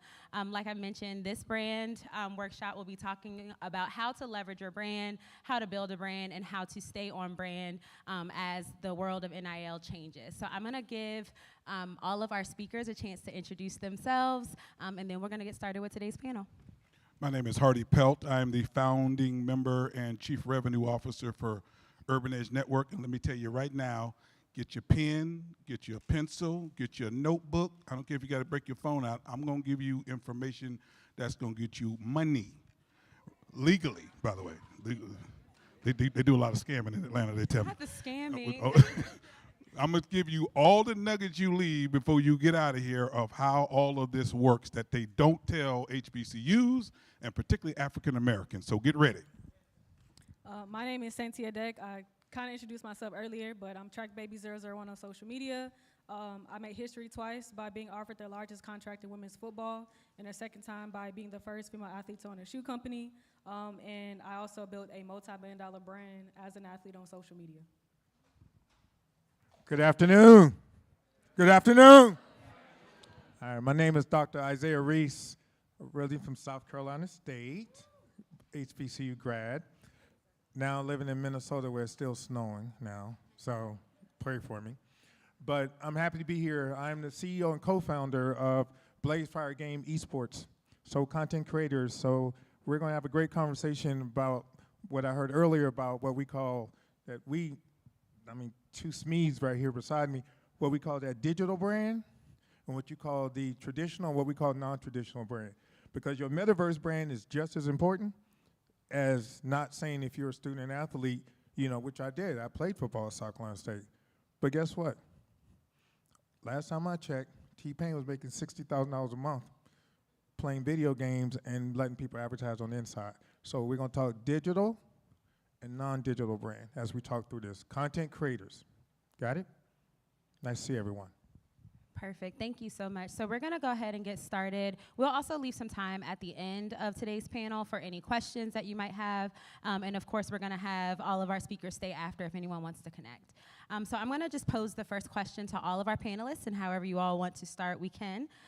Why does personal branding matter, specifically to student athletes? Personal branding matters. First of all, take your phones, go to your app store, and download an app called UEN. Urban Edge Network. We created a network, it's not only on your phone, it's on TV and everything else, to start putting HBCU athletics on the map. Before we did that in 2021, there was no such thing. You either had to watch ESPN, and guess how many games ESPN put for HBCUs on? Maybe one, you're right, one and maybe a third. Now you can watch them all on the app that we created. How you build your value is real simple. Most people don't know, because they didn't tell you, write down this word, impressions. Write it down, impressions. I can't spell, so I can't help you. I cheated in school, but I graduated. Don't tell my mama them. All right, number 2, I want you to write down the letters KPI. That's Key Performance Indicator. What that means is, who am I trying to reach? And then they created this diabolical system because black people, anybody know how much money black people spend every year? If you know, just throw it out. Too much, yeah. $1.8 trillion. Don't be owling, y'all doing it. That's y'all money. Now, they then created this diabolical system that said, I need you to buy my product, but I don't want you to participate in the money that's being generated. Any questions? I need you to buy that product because you spend more money than anybody else. In fact, this country is supposed to be in a recession right now. You know why we ain't? Because y'all keep buying stuff. White folk been in the savings account. Y'all still spending. Now, so we just created a way to capture that and said we're going to share that money back with the HBCUs. So I just want to make sure you had those three. Impressions. How many people can I get my commercial in front of? KPI. Who is the actual person I'm trying to reach? And can your platform get me there? And then number three, and more importantly, just know we spend more money than anybody else. So everybody's marketing campaign starts with who? Black people. Mercedes-Benz C-Class is designed strictly for black, upwardly mobile people. Guess who ain't never in a Mercedes-Benz car in a commercial? Now, if you don't want to know the truth, tip on out, because if you're somebody running for office, I'm going to tell you the truth today. I want you to make your money when you leave here. You know, you come in here, I love Clark Atlanta, spend your money, get your diploma, and then all of a sudden you run into a system that is designed to block you out of it from the money part. Everybody understand? That's the fastest way to build your brand. Get those fundamentals down first. How many people can I reach? Am I reaching the type of person that a customer is a customer? And then thirdly, how do I leverage the fact that we spend so much money? You better start your marketing program with me. That's my contribution. I'm sorry, I didn't mean to go so long. So for me, the reason why building your brand is so important is because at some point your career is going to end. And what do you have left? So building your brand right now as a current athlete, you have so many opportunities that you can take now that can set you up for your future later. So the better you are at brand building, the more opportunities, whether that's speaking, camps, building an actual brand that you own. Because at the end of the day, these deals are great. The NIL deals are great, but what you want to do is you want to take that NIL money, invest it in yourself, and build your own so that you can pass that down to your kids, because you can't pass down NIL deals. So building a brand is honestly your safety net after the ball stops bouncing, you can't run a football anymore, and then you turn that into wealth. I mean, like, think about this. It's real simple. I mean, Santia today, or Dr. Santia today said, these are my shoes, for those who saw her earlier, right? So she wears her brand. I wore the HBCU Time jacket here, right? You're watching it. My Blaze Fire Game shirt is on. My Blaze Fire Game backpack. See, the brand is you. That's what she's saying. Impressions on, like, you're gonna get that. But here's the other thing. I tell people it's like basic marketing. The product cycle of a product is what? Oh, Lord, this Clark. Intro, growth, maturity, decline, right? That's the cycle of a product. But you also got to be the who, what, when, where, why, and what. Like, how? Like, how does somebody want to get it done? So you have to think about this from as you are just not just a traditional athlete. For those who are playing sports, great. But I'm looking at this room for the young lady that's not picking on anybody's hair or anything like that, right? If you, like you have your braids in your hair, right? Now, I don't know who did your hair, but in my world, esports world, find me the young lady that did her hair so we can I'm going to have her put that as an avatar inside a game that pays $8,000 a month. Clark Atlanta volleyball player does that with us right now. See? Find me somebody who sings. Find me somebody who writes. Your brand is who you are. Remember? Who you are. And that's what's being said. You can do all of that, but maybe you're a writer. There's somebody in this room who's going to partner. One thing I love about how me and Santia and Dr. Santia and everyone would talk even harder, like partner, right? Like, I'm like, yo, you do traditional NILs. Give me the athletes who want to be a gamer or a content creator, or find me the person who knows how to sing, write, do all of that, to write scripts. Like partner, like learn to know your brand is also who you partner with. That's how you build your personal brand. That's good. Thank you so much for sharing that. So speaking of social media and branding and specifically, we know that social media is the heart of brand building. What are some of the most effective strategies for student athletes to create and maintain a strong social presence? Ooh, Santia got that one. Yeah, I was gonna say that was kind of designed for her, I think. So the number one thing I'm gonna say, because posting is great, but you have to be consistent. I know a lot of people, you're an athlete, you're in class, but if you're actually trying to build a brand and monetize off of it, you have to be consistent. You can't post one time, take a break for 2 years, and then get back on and wonder why I'm not growing, I'm not getting opportunities. It's something that you have to schedule into your already busy schedule if you're planning to make money from it. And trust me, I was an athlete in school. I know we got study hall after study hall, we got lunch, we got practice. I get it. But when I was in school, I still make time to build my brand. Back in 2012, I'm aging myself, and I ended up turning that into a multi-million-dollar brand after I graduated. So to me, being consistent, making sure that you're not posting randomly. Nothing is random anymore. If you're actually posting to get deals, to get sponsorships, to get clients, if you're an agent or a photographer, you have to make sure that you understand that there is a process with it, which is what I kind of went over in my workshop. Top of funnel, middle of funnel, bottom of funnel.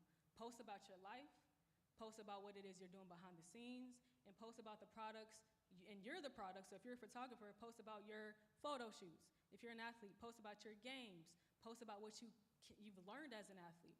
Give tips. All those things are attractive to brands that actually want to work with you, but also you're pulling in clients.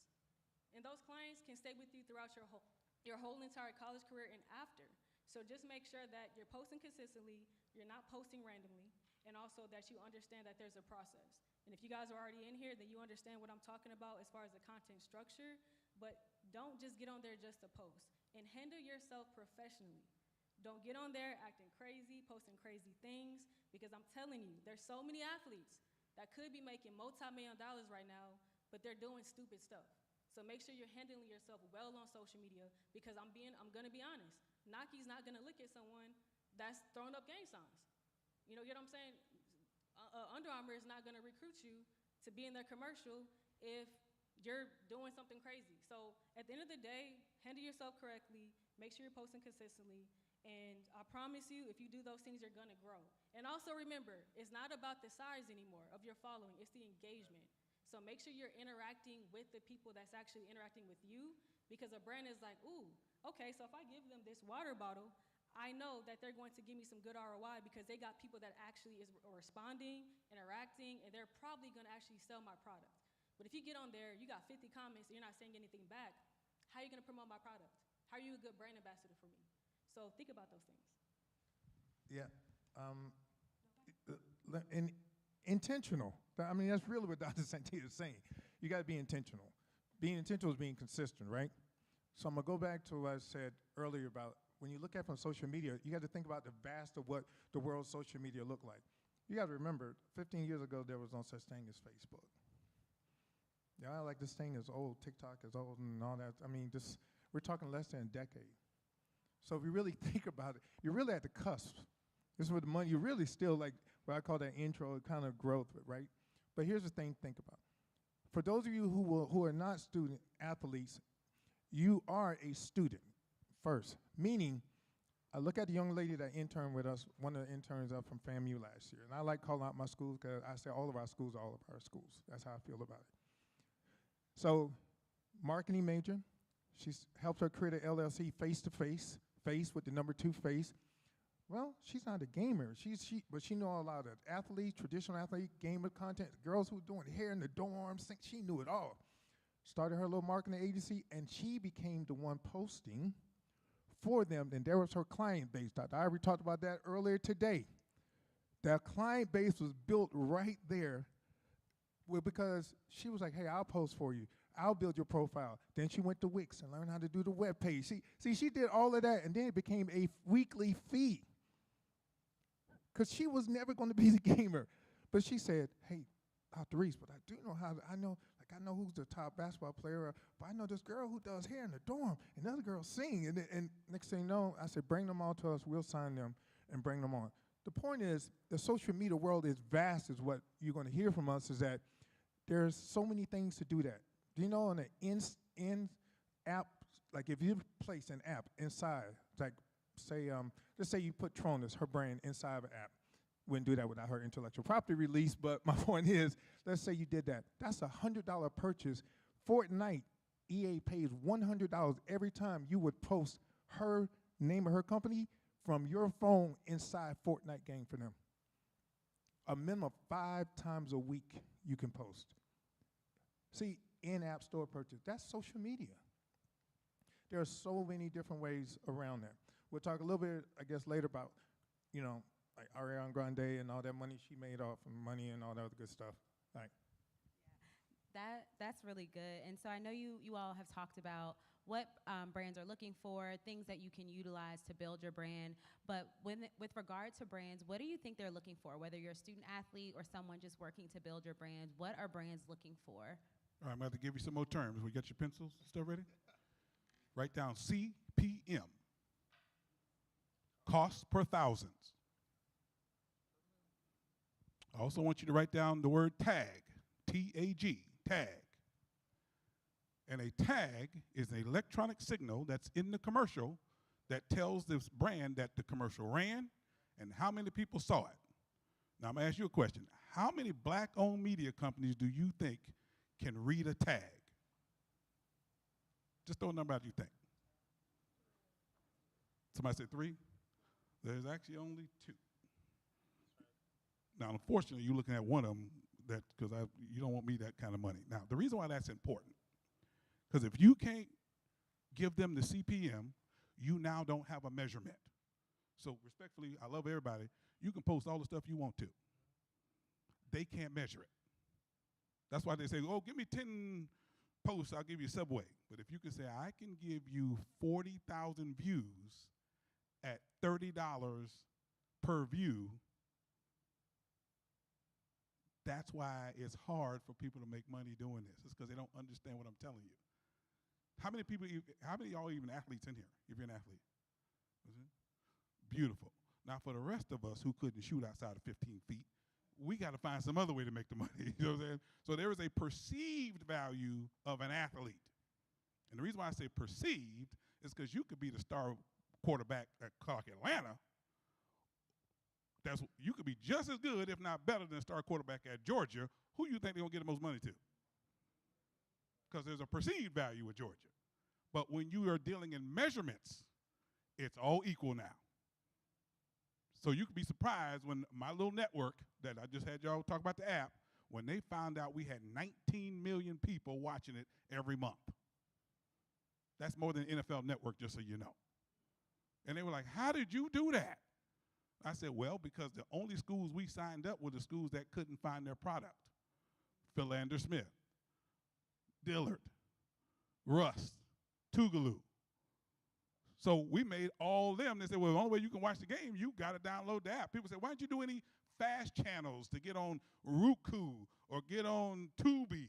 I said, why would I take my audience over there with them? If you want to watch the HBCU Athletic Conference basketball tournament tonight, you got to have that app on your TV, your phone, or your tablet. Am I making sense? Understand your value before you get started. They want your money. They want your audience. There's a reason why the athletic departments at the HBCUs are just a little bit lower than in Georgia, Texas. It's because I can't have that star athlete coming over here to Clark Atlanta. I got to have that kid go to Georgia because that's where all their money over there. If he starts coming to Clark Atlanta, guess what happens? That's your value. CPMs, cost per thousands. Now, last thing I'm going to let go. There are 2 budgets. There's a sponsorship budget, and there's a media budget. I promise you better write this down if you don't hear nothing else I'm about to tell you. This the altar call right here. There is a sponsorship budget and a media budget. Most black people have always worked in which budget? Y'all already know, sponsorship. So let's use Coca-Cola. They're in Atlanta. Coca-Cola has about a $5 million sponsorship budget that they split up amongst all the black folks. And then they have a $5 billion budget they spend every quarter with the media folks. Am I making sense? Y'all know, I don't want y'all to go to sleep. I want to make some sense to you. But the only way you can play in the media budget is you got to know what? CPM. What's your CPM? That's right. And you got to be able to read a tag. It's a dial. Say it again. Tag means it's a little electronic signal that is in the commercial that tells the buyer that the spot ran and how many people saw it. Am I making sense? So what we did for Grambling, for example, We took all the athletes' social media, and we put it in a big database. So when I run this, I keep looking at my phone because I just got a deal from McDonald's, but we got to make sure it runs right. So McDonald's is about to spend about $2.3 million for the next 4 weeks campaign with us, okay? So we take about 400,000 of that, and we put the commercial in the social media of all the athletes at Grambling. So the campaign, I think, starts on Monday. Was it Friday? So it starts on Monday. On Wednesday, they all going to get a text message. And the text message is going to say, hey, you're eligible for the McDonald's campaign, and whatever the coach has set up, some guys get like 600, 800, something like that. They'll say, do you want to accept? Now, just so you know, I think they got about 2,000 athletes. I don't think anyone's ever said no. They always hit yes. So they'll get a little signal, say, you're now in the McDonald's campaign. Do you accept? They'll say yes. The commercial runs in the campaign, and we track all the KPIs and the CPMs. Am I making sense? Now, I know what you're thinking. Well, why don't every HBCU do that? We'll talk about that in the next segment. Go ahead. Make sure you guys Google Google. And what Hardy's talking about is great. Just Google the calculator CPM, cost per meal. That's because I saw you guys writing it down, but I kind of looked at something like, what was that again? No, I want you to know so it. You know how to calculate. I want you to know it because that's how they value you. Yes, that is correct. You got to know it before you walk in the room. Just like you know your ABCs, you need to know here's what my value is, and they can't argue with it if you understand the formula. But you still need to know how to calculate it. All right, I'm gonna say one thing: ROI. If you're going to be an athlete or a hairstylist or whoever is getting a brand deal from a brand, return of investment. So if they give you $5,000, they want to know that they made it back in some, right? So that is actually the most important metric to a brand is how much money are you going to make me back? Because that's going to determine if I'm going to renew your contract or give you a bigger deal. So you want to make sure that whatever content you're creating is high quality enough to actually get the brand ROI, meaning you need to be engaging, sharing. If you got to message people and say, hey, can you click this, buy this for me? They want to know how many products are you going to make me? Are you going to sell for me? And if you sell enough, I'm willing to give you more money on top of what I already gave you or give you more money because you've given me more product sales and different things like that. A perfect example is I got a deal with the Women's National Football Conference. They paid me $15,000 to post 6 times. And so far I posted 4 times. I've been able to, I think in total, get them probably 4 million views on social media. They've gained 20,000 followers. ROI. So guess what's gonna happen when my contract ends? I'm gonna need 50,000 now. Re-up. 50,000. I just got y'all 20,000 followers in a month. So that is what content creation can do for you if you do it right and you understand the strategy behind it. It's not just posting randomly. It's I'm planning to make you money so that I can get more money on top of what I'm already doing. And you know what? Because I did so well with this contract, I need a little bit of equity in that company because I can grow it for you. If I'm taking your social media from 90,000 to 120,000, baby, equity, please. So remember that. If you can give a company good ROI, you're never gonna be hungry. You're gonna be getting contract after contract, and guess what? Put that in your media kit, show it to these brands, and say, this is what I'm worth. So give me that or more. Don't let nobody lowball you. If you have those numbers and those metrics, you can ask for whatever you want to ask for, and they need to give it to you. If they don't, bye-bye. I know somebody that will. How many athletes again? Raise your hand. So everybody, look, turn around for those who's sitting for raise your hand. Athletes, keep your hands up. So for all of you who are not athletes, this is what the three of us are all saying. Somebody needs to go ahead and start putting some LLCs together and say, hey, what do you play? Hey, I draw, I write, partner. Because right now, you don't realize that in here, you probably are partnering with her. You're probably partnering with her because you're good at accounting. You're good at marketing. You're good at graphic. I heard my graphic designer earlier today. And then athletes, why work that hard and you can just have them? Remember I just told you about the young lady from FAMU? I mean, hey, you do what you're supposed to do. Now we're building companies. Now we're spending dollars that's what we're talking about. You don't have to go do it. You don't have time. But be okay with sharing the wealth. That's the key. When she and I do deals or when I do deals with the CEO, you know, her company, of Dr. Santia's company, you know, it's because we all agree, like, let's share the wealth, because you don't get there without it. So, go ahead, I'm sorry. No, you're good. Can I say one more thing? Absolutely. He's right. If you're an athlete, you're busy. Find someone that's a photographer, someone that can create your content, a creative director, and say, hey, I'm about to get $10,000. I'll give you $500, $1,000. I need you to be my content creation team so that I can do what I do on the field. Videotape me, get ready with me behind the scenes. I need you doing all that for $500. And we're going to grow this thing together. So you can start building your wealth right now. You don't got to wait till you graduate. Y'all all in the same industry. Work together, network. No, that's really good. Which actually leads me to my next question that talks about how to manage. Obviously, we're talking about collaboration. We're talking about working together. How do you manage a content schedule while also being a student athlete or a student and just in general? Oh, I can't help you because I hired 3 young ladies, and I was just telling them before, I don't even understand social media. I told them to post something the other day. It got like 4 people watching. And then I look up, they have to get stuff approved by me, and they submitted something to me. They're twins. They go to Grambling, and they were in the mirror in the bathroom, and they were saying, like, get ready while we get ready to go to this Grambling game. And I was like, that's the nuttiest thing I've ever seen. Nobody's going to pay attention to that. They got like 4 million views. I was like, wait a second. So I don't even understand it, so I'm going to defer.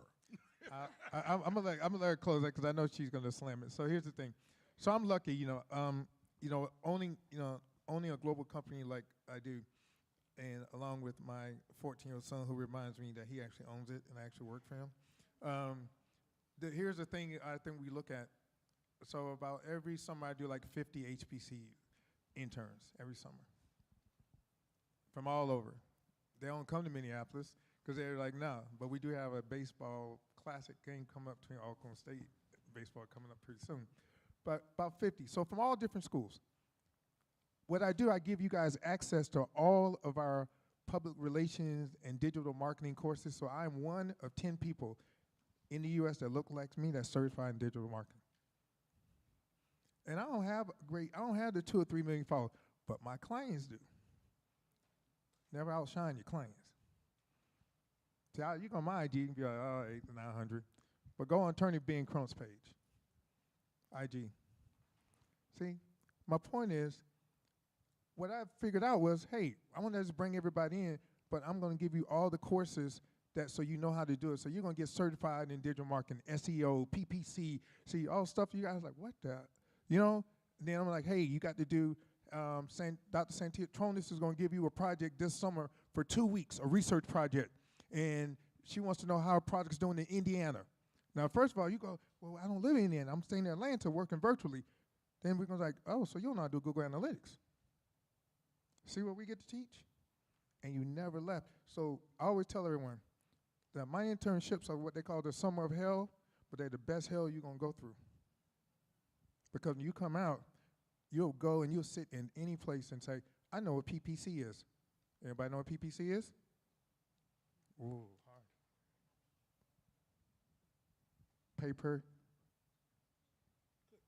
Pay-per-click. Money. Oh yeah, y'all come now our summer workshops. Oh yeah, we gonna have y'all. Yeah, y'all about to go through it. But don't work out with her now. She gonna wear you out worse. So all right, Dr. Santia, you got it. All right, I'm so sorry. So the question was, how do you balance the schedule? Okay. So, like I told y'all, I was an athlete. I ran track at Texas A&M. So how I was able to build my brand with being a student athlete is I had to make sure that I was managing my time properly. So of course, I was in college, I wanted to have fun, I wanted to party, and that was great, right? But when I was not in study hall, when I was not in class, when I was not doing recovery and all those other things, I was in my dorm room making sure that I was creating whatever content I needed to create. So to be quite honest, is time management. You have to prioritize it. If you really want to make money from this stuff, this is a business. This is a job. Content creation is a job. This is not something that you can do halfway and then expect to get millions and millions upon millions. You have to dedicate time. So you have to say, okay, I know I got my game at this time. I know I got to be in class at this time. I got this little 30-minute window. I know I got to do a piece of content for Nike, so I need to make sure I'm in my dorm room by this time. Okay, I got my photographer, I got my homegirl, my homeboy, whoever who's coming to my dorm. We're going to create this for 30 minutes, and then I'm out. I'm going to practice. So, like, you have to be able to like prioritize, first of all, whatever it is that you have to do for a brand and for your brand, and then also make sure that you're still being a student first and an athlete as well, because that matters more than anything. But you have to schedule off time blocks that make sense for you and what you got to do so that you can still deliver on what these brands need you to do, because at the end of the day, they're going to give you guidelines. They're going to give you a document that say, I need you to do this, this, this, and that. So sometimes you might create it and they're like, hey, this is cool, but I need you to do that, create a or put a hashtag, so can you edit this? Or nah, I don't like that angle, so can you redo it? You have to also make sure that you know that there might be times where you gotta redo it. And you can't be like, nah, I got a game. They're gonna be like, cool, I need my money back. You get what I'm saying? So you gotta already kind of have in your head, I might gotta edit this a few times, so I'm gonna leave this 30-minute block between practice and study hall, so that I can make sure that I can edit if I need to. Because when I tell y'all, I worked with Hulu one time, Hulu made me so, wait, hold on, let me not say that. Brand made me so angry because I did this piece of content for the Super Bowl over 30 times. And I'm like, bro, like I'm about to get on an airplane. Oh, well, we need it now. We need it now. Ma'am, sir, I don't know who's behind, but I need you to know that like I'm a human. And you're gonna get frustrated. Definitely those bigger brands, because they're gonna expect so much. So you gotta make sure that you're, first of all, patient enough, but also you have time, because if they need it now, they need it now. And you gotta figure it out. So I'm in the studio, I'm in the airport doing what I gotta do, looking crazy, but I had to do it and it paid off. But they are very, very like strict on sometimes these guidelines, and you gotta do it. So just make sure that you got those time blocks so that you can go and fix what you need to fix and get your money, deliver, and then get that contract renewed. Because at the end of the day, they want what they want that ROI, and as long as you're giving it to them, you're good. She said the word time 9 times, and the word time management 5 times for those who didn't catch that. See, being observant, France, that's what brands are saying. That's basically what Dr. Santier and Hardy's been saying, all of us up here saying. They're watching it, being observed. Now look how I counted that. The key word was time, and I was like 5 times she said time, and 9 times she said the word time. Now, if I ask someone that, I would say, I'll give you my jacket if you could tell me that number. No one would have gotten it. Pay attention to the brand. If you're going to manage someone else's brand, you are now putting their lives in your hand. I'm going to say, like, not in a death-defying thing, but the wrong thing posted and all that, like really take your time and live off the calendar and live off deadlines. Because y'all come through our hell for the summer. I'm telling you right now, if I say, hey, Dr. Santier said she wants an example of a written press release, to check your writing by 5 o'clock today, you're like, oh my God, it's 3 o'clock Eastern. Now I'm on Central. All I knew was it had to be delivered, because the CEO of the company said, I need it so I can go and show it to Santier. So when the CEO who's sitting right here, that's the CEO of the company. So when she asked for it, guess what? I was like, hey, intern, draft up something about how important women's sports are. See what she said? Time management. You had to say, I was about to go work. I was about to go call my boyfriend. I was about to go do this. Nah, bruh. It ain't happening. Because she's only saying, Dr. Reese, she turned it in at 5:01. We can't accept it. Fired. Yeah. Thank y'all so much. This has been such an amazing panel. I hope y'all were taking notes. I hope y'all remember every acronym, everything that they were mentioning. Thank you to each of our speakers. We have more things coming up, but I would encourage you all to stay to talk to some of these speakers, get some more information, ask them questions about your brands and what brands are looking for. We're going to bring up our host sponsors for our next segment, and we'll see you soon. Thank y'all. LinkedIn, Isaiah Reese, Dr. Isaiah Reese. We live on LinkedIn. Somebody better get my LinkedIn.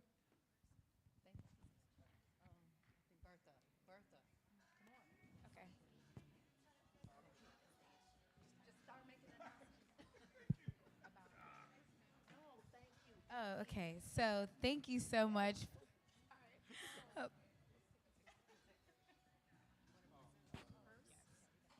We wanted to present these awards to you guys on behalf of the School of Business. Thank you so much for that panel and giving us a lot of insight into the logistics of everything.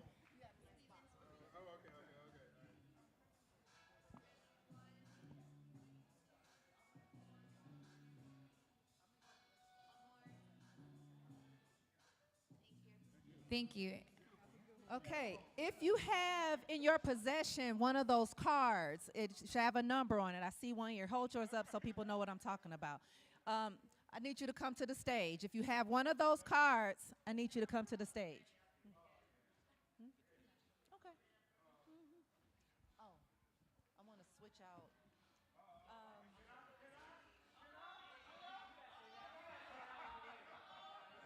Everybody that has one of those cards, come forward. Can Dr. Johnson, Dr. Johnson, Dr. Johnson, can you swap the HDMI to my computer? Oh, go up that way. Come up. Ooh.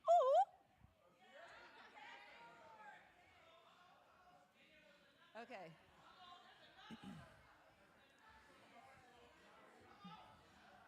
Just as a reminder, we're about to close out. As a reminder, all of the panelists, including the ones from earlier, will be upstairs. We have more snacks and things up there. If you want to exchange LinkedIn, exchange contact information, make some connections, they'll be up there following this. So, but I need everybody with the cards to make their way. Put yourselves in numerical order, please.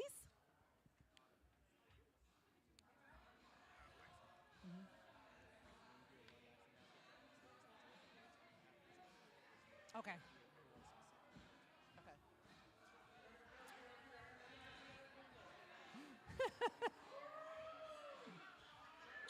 Chase the cat. Okay. All right, so we've come to the conclusion of our program, and the theme for our event was suits and sneakers. And I love wearing sneakers with my suits because it tells you that I'm about business, but I'm on the go, right? And so as we started, we had some folks come in their sneakers, and we passed out these little tickets, and you all are gonna vote for your favorite pair of sneakers. So when I call your number, I want you to come center stage, model your shoe, and we're gonna have a poll. Well, I decided to let the students have it today. I just went with a simple Air Max today, but yes. So let's start with contestant number 1. I want you to state your name, your major concentration, and what are you wearing? How y'all doing? My name is Zoe Siegel, a graduating senior, business administration major, concentration in sports and entertainment management. I'm wearing some Nike. I want to say they call Vortex, you know, a kind of rarefied platform vibe. So, yeah. Thank you. Go back that way. All right. Contestant number 2. Good afternoon, everyone. I am Octavius Walker Jr., a sophomore mass media art student with a concentration in journalism and a minor in business. I just have some Bapes on, like just like some Bapes. Got stars on the side of it, and you know, got Bape on the back of it. You know, and it got like the little, it got a gorilla on the little. I don't know what this is called, but yeah.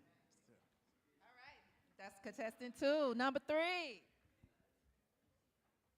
Hey, my name is Mayana Paris. I'm a senior business administration major with a concentration in marketing. Today I'm wearing the Jordan 11 Aries. I think that's how you say it. These. I only wore them because I ain't wore them since they've been released. So yeah. All right, that's contestant 3. Let's give her a round of applause. Number 4. Hi, my name is Trinity Allen. I'm a sophomore business accounting major. I don't have a concentration. I'm wearing the Clark Nike shoes. Mm-hmm. Huh? Oh yeah. You know, hold on. Okay, contestant 5. Hello, my name is Chappelle Foster. I'm a accounting major, and I'm just wearing some Yeezys.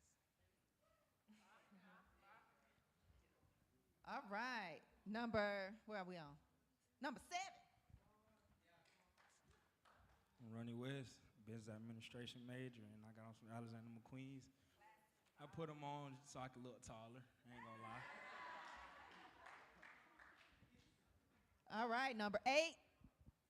Hey y'all, my name's Callista Perkins. I'm a business administration major with a minor in marketing and a concentration in sports and entertainment management, which is what we're here for. I got on the SB Blue Raspberry Dunks, a part of the Fruity Pack. All right, number 9. Hey y'all, I'm Couture Kelly. I'm a junior.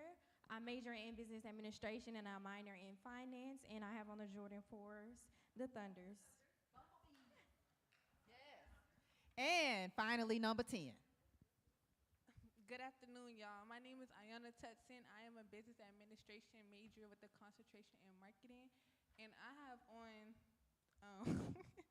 Air Force One. Wait, no, I got on. What's these called? I don't even know what they call for Jordan ones. You know, they real hard, but I just don't really know the name of them. But yeah. Wait, what's the name? All right, so what I want you to do now is scan the QR code and vote for your favorite sneaker. Hold your numbers up so they remember who has what number. And we're going to give you 2 minutes. DJ, let's get some voting music.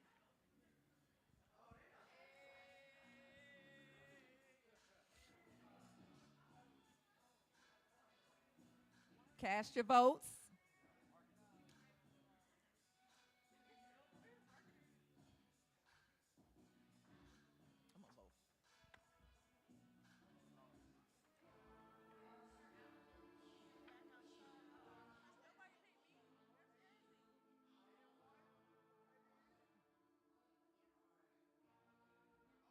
Okay.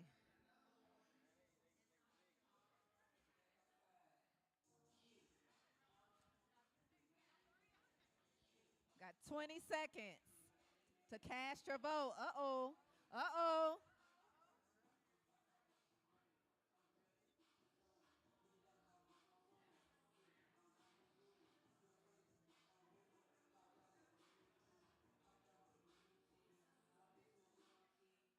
All right, you got 10 seconds. Last call.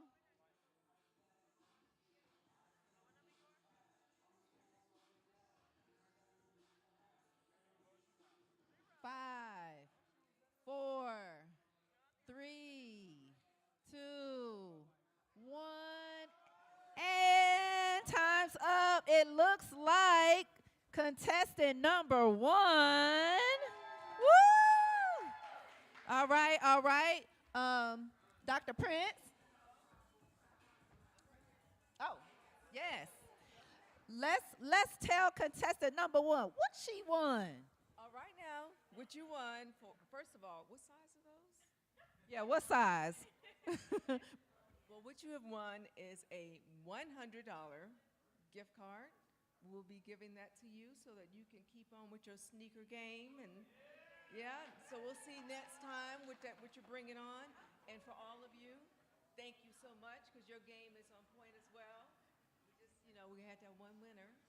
Only have one winner. We're in sports, and you know that, right? Right. You only got one winner. Right. So, but thank you, everybody. Wear your sneaks next time. Rep your team. Rep your style. Rep your brand. So thank you all. And while I'm standing here, Dr. Henderson, we wanted to say thank you for all the support, the vision. Here, I can hold it, babe. I don't know. No, I'm a news reporter. Oh, I see. All the support, the vision, the insight, the enthusiasm, the expertise, the connections. I know, just all of it, all of it. And we just thank you. We adore you. We are so grateful for everything that you do. And I know I'm speaking on behalf of all of the students here, because were it not for you, it would not be. And we appreciate you for that. So thank you. And I want to bring Antoine, where Antoine has disappeared.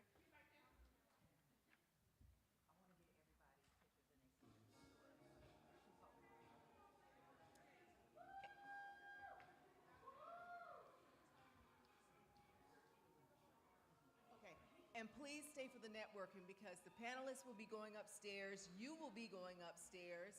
You will have a great time getting to know each other and snacks, so that's always a good thing. And internship opportunities. All right, now, if that doesn't get you. So, Antoine, just want to thank you because without BE Collective, your insights, your guidance, your expertise, your connections and network, this would not have happened. So you showed us the way, led the way and path, and this is only the beginning. So I just want to thank you as well. And then finally, I just want to bring Ivory up. She's somewhere. Right here, come on. Okay, let me get Ivory. Okay, let me get Ivory.